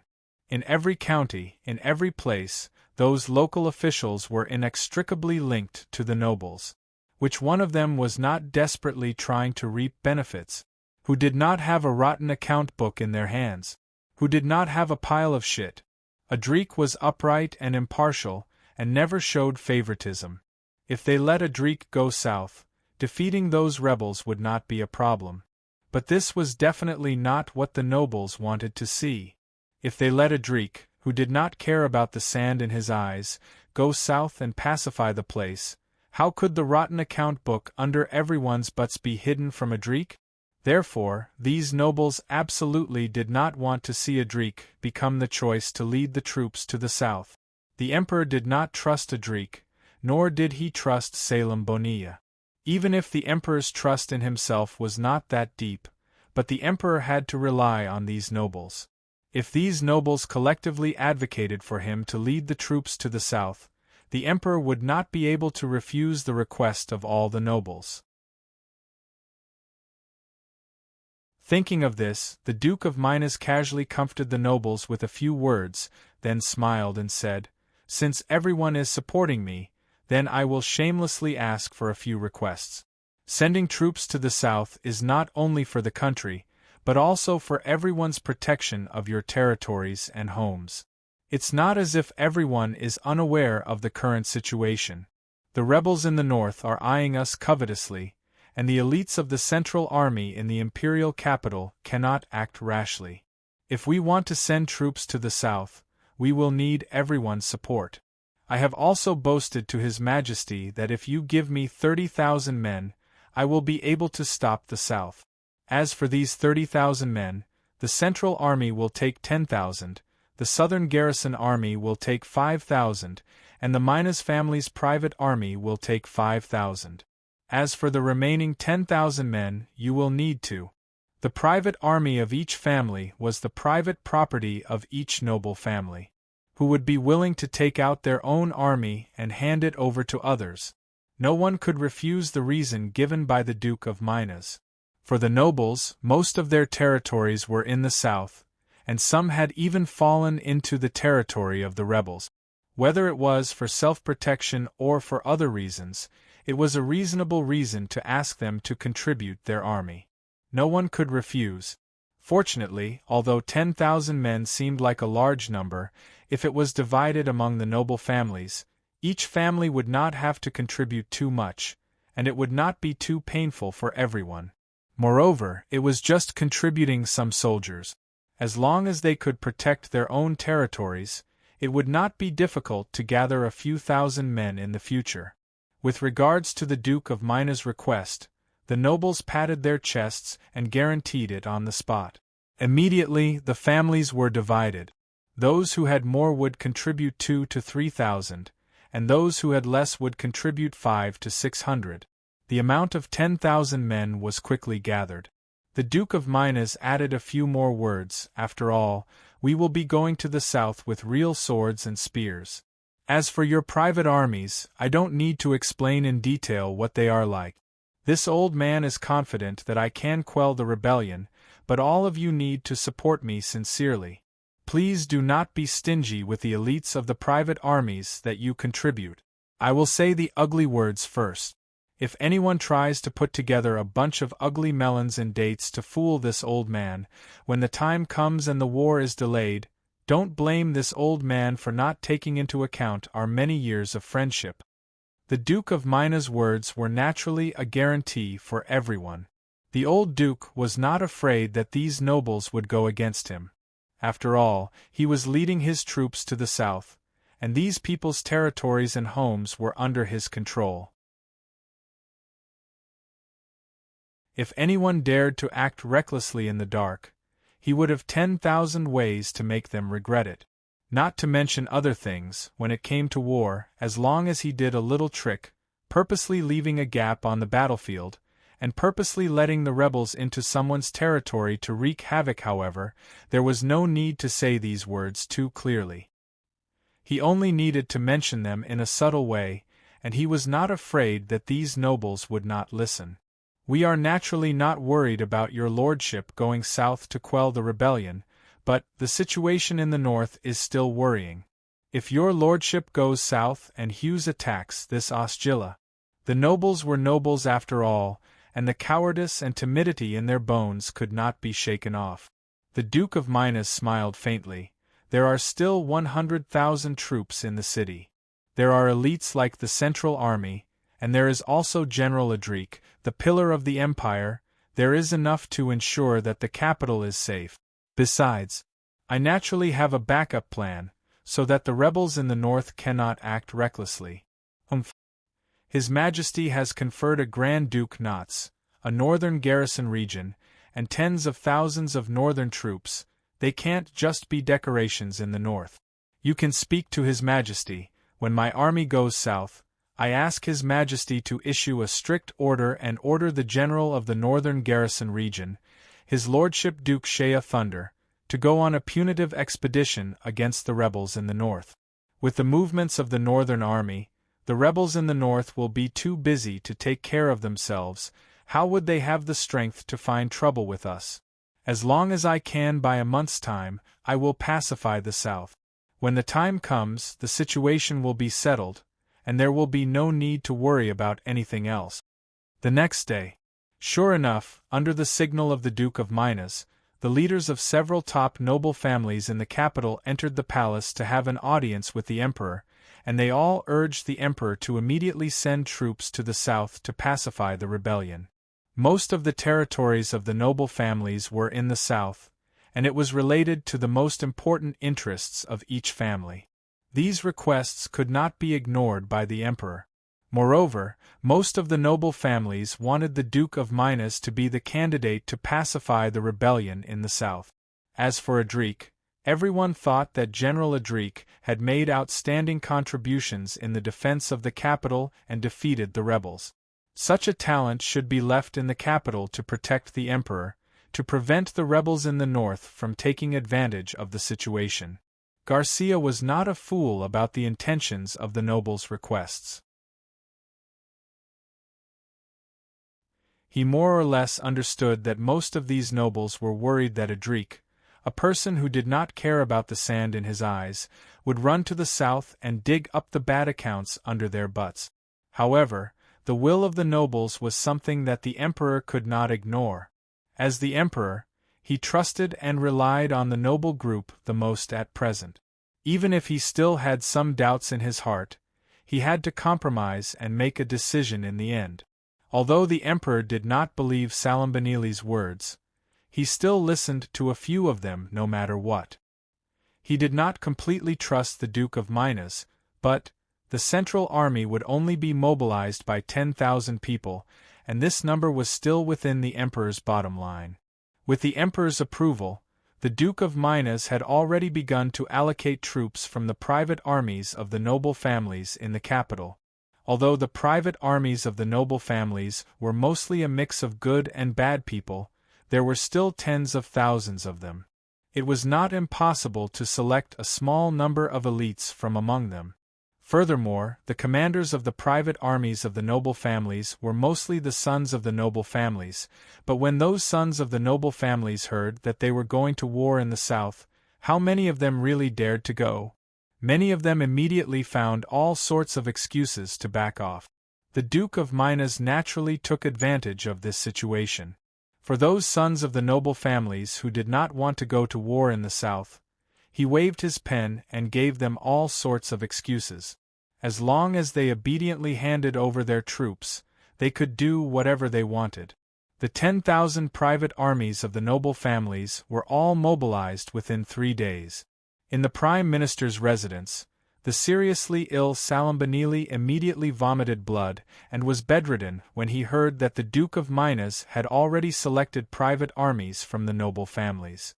The only thing that puzzled people was the fact that General Adric and the Duke of Minas would fight fiercely in the south to quell the rebellion. However, General Adric unexpectedly remained silent. The emperor ordered the Duke of Minas to be the commander of the army in the south. Adric also very straightforwardly showed a cooperative attitude. He took out 5,000 soldiers from the palace guards and the 2nd Division and assigned them to the Duke of Minas. Adric, who had always been strong, did not express the slightest objection to this matter. He did not even enter the imperial palace to argue with the emperor. Even when the Duke of Minas requested the allocation of various military equipment and provisions for the expedition to the south, Adric fully complied and cooperated. 2 days later, before the Duke of Minas's army to quell the rebellion in the south, Rodi had already been appointed as the vanguard to quell the rebellion in the south. He personally led 2,000 cavalrymen to the south. On the other hand, the Duke of Minas's main forces were delayed for 2 more days before they finally set off. Nearly 30,000 soldiers majestically left the city and headed south. Emperor Garcia also personally held a ceremony to send the Duke of Minas off. He even personally gave a cloak to the Duke of Minas in front of everyone. There was also a piece of news from the palace. In order to show his closeness to the Minas family, the emperor finally stayed with the empress in recent days. For 2 consecutive days, the emperor stayed at the empress's residence. In any case, the emperor, who had always liked men, was finally willing to stay with the empress. This was considered a good thing for the empire. Everyone was relieved and thought that the emperor was finally willing to submit. If he could give birth to a descendant for the imperial family in a year and a half, it would be a great blessing. However, no one knew that although Garcia stayed at the empress' residence for a few consecutive nights, the couple still behaved like strangers and slept in separate beds. What made Garcia even angrier was that he thought that he had already made a great concession. In order to firmly tie the Minas family, he had gotten himself half drunk the night before and had already made up his mind to sleep with the empress. Although Garcia did not like women and only liked men, as an emperor, he also understood that he had to make some compromises sooner or later. The imperial family always needed descendants. If he did not give birth to a son to inherit the throne would be unstable. For the sake of the imperial family's descendants and to win over the Minas family, he had already taken the initiative to compromise and was prepared to sleep with that woman. But who would have thought that the detestable woman would actually threaten him with a dagger in her hand and would not allow him to take even half a step closer to her? This detestable woman who does not know how to appreciate favors. How dare she do such a thing? If not for, even if she begged me, I would not even be willing to touch a finger of hers. On the day of the expedition, the Empress herself also appeared at the ceremony. She stood at the side and watched with her own eyes as her husband tied the cloak around her father. From start to finish, Daphne's expression was unusually calm, without the slightest hint of emotion. Even when her father mounted the horse in high spirits amidst the cheers of tens of thousands of people, the Empress herself pursed her lips and did not say a word. At the same time, a strict military order had been quietly sent to the capital of the northern garrison district through a magic circle. It was different from the bustling scene of the imperial capital's southern expedition ceremony in the imperial capital. To be continued. If you like this work, you are welcome to come to Chigyen.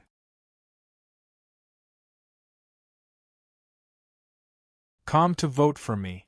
Your support is my biggest motivation.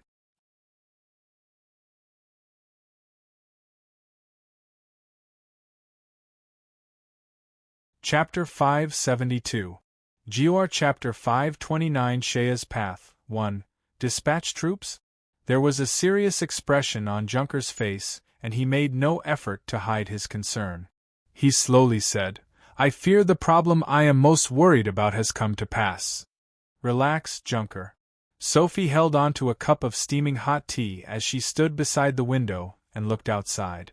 Although it was only autumn, the Northern Empire's Silton County was already experiencing a chill. As someone who grew up in the South, it would appear that Sophie was not used to the northern climate. She was already wearing a fox fur coat with a snow-white fur collar around her neck.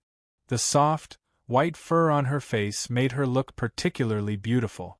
However, her relaxed demeanor was in stark contrast to the worried expression on Junker's face.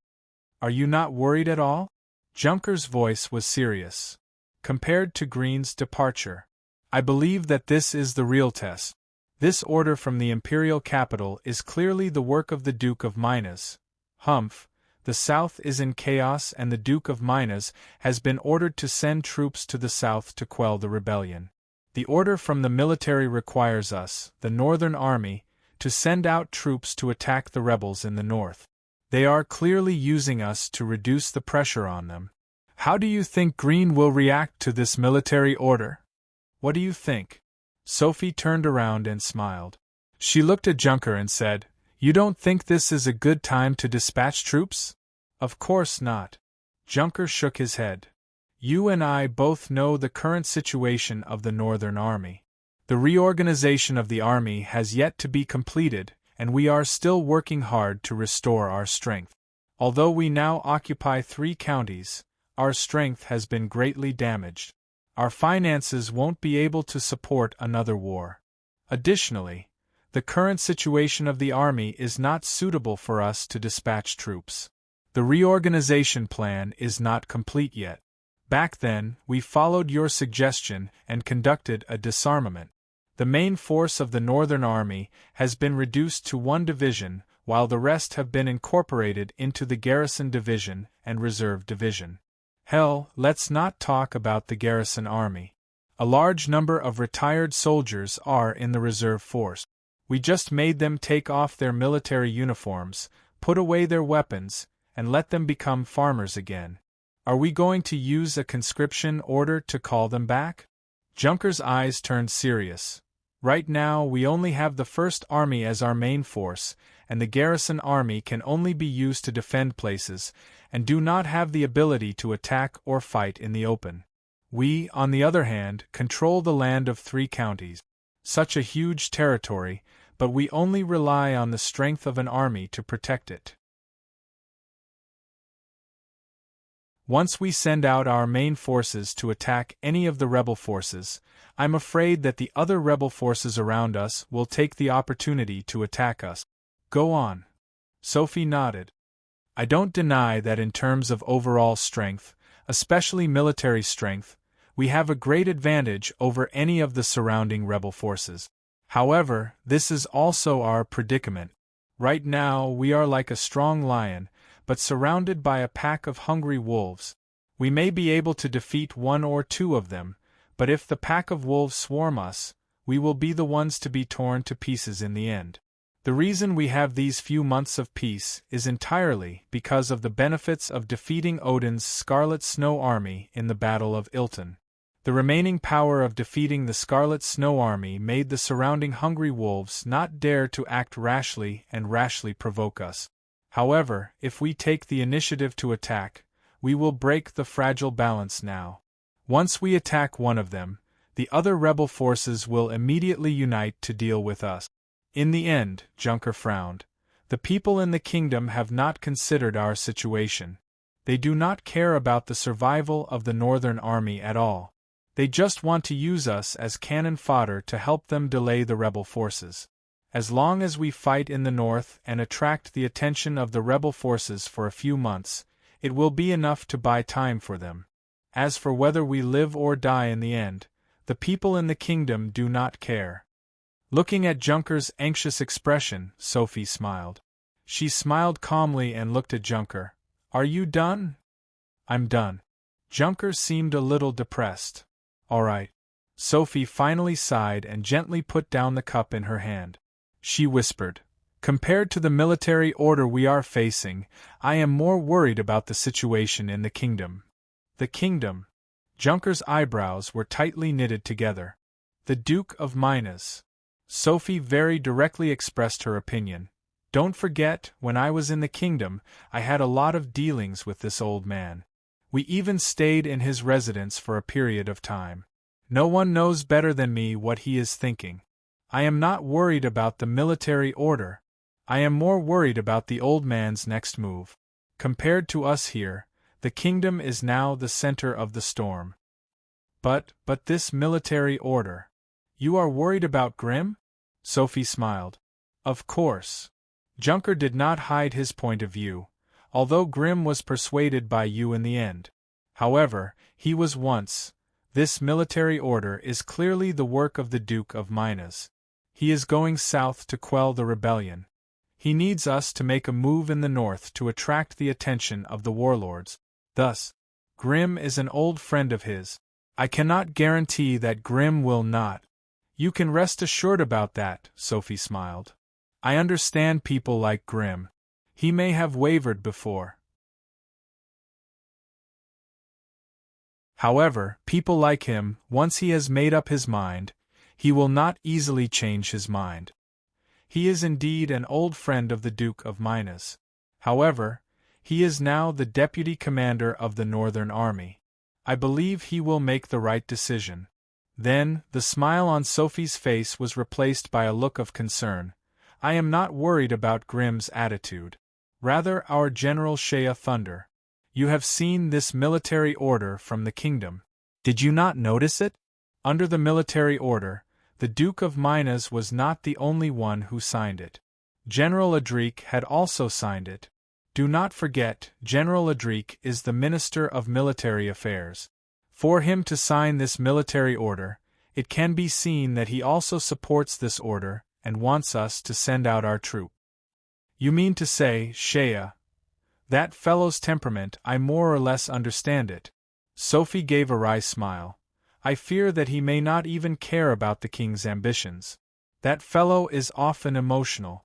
If he believes that this order is also the will of Adric, then given the relationship between him and Adric, he will do everything in his power to carry out this order.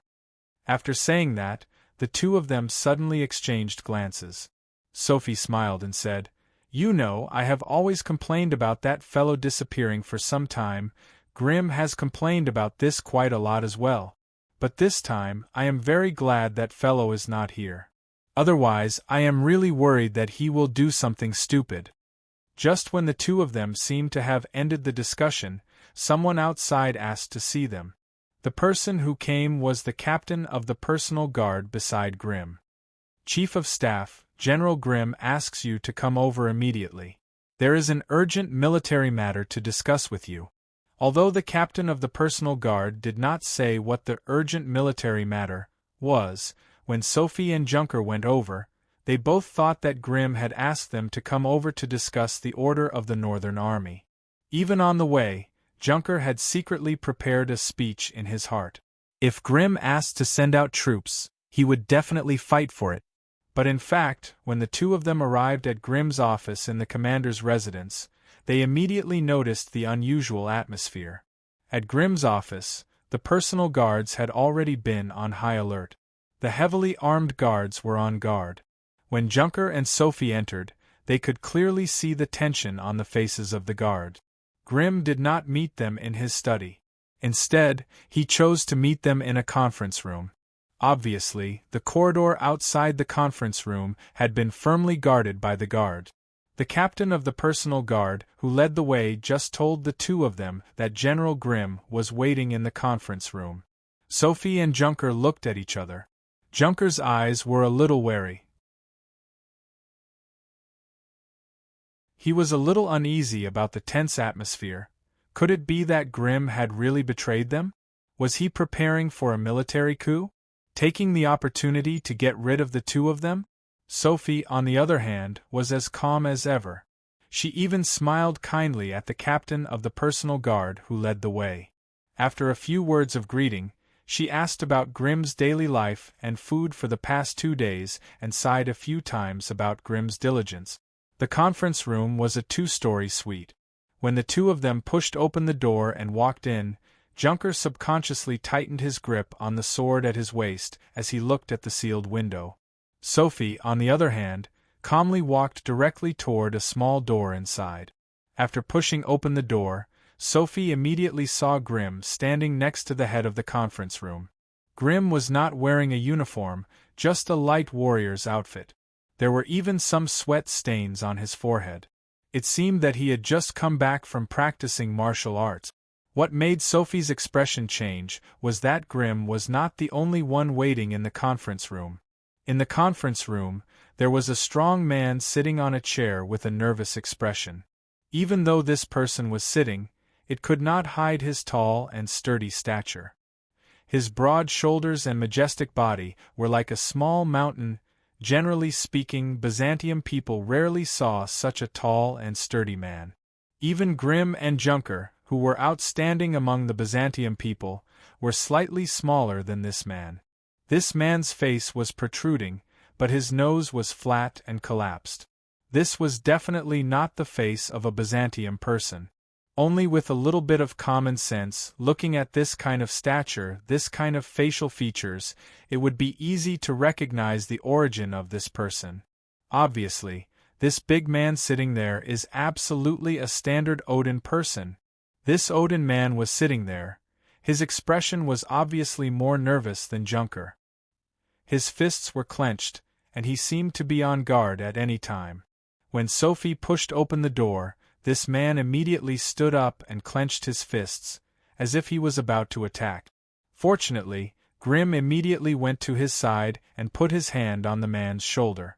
This Odin man finally sat down slowly and looked at Sophie, who came in with a puzzled expression. "You are here." Grim just nodded to Sophie and Junker, and then motioned them to come in and sit down. Junker was after all a bit more careful. He immediately realized that what he was about to face must be a secret. He used to serve the royal family, so naturally he had the experience of facing such a big secret.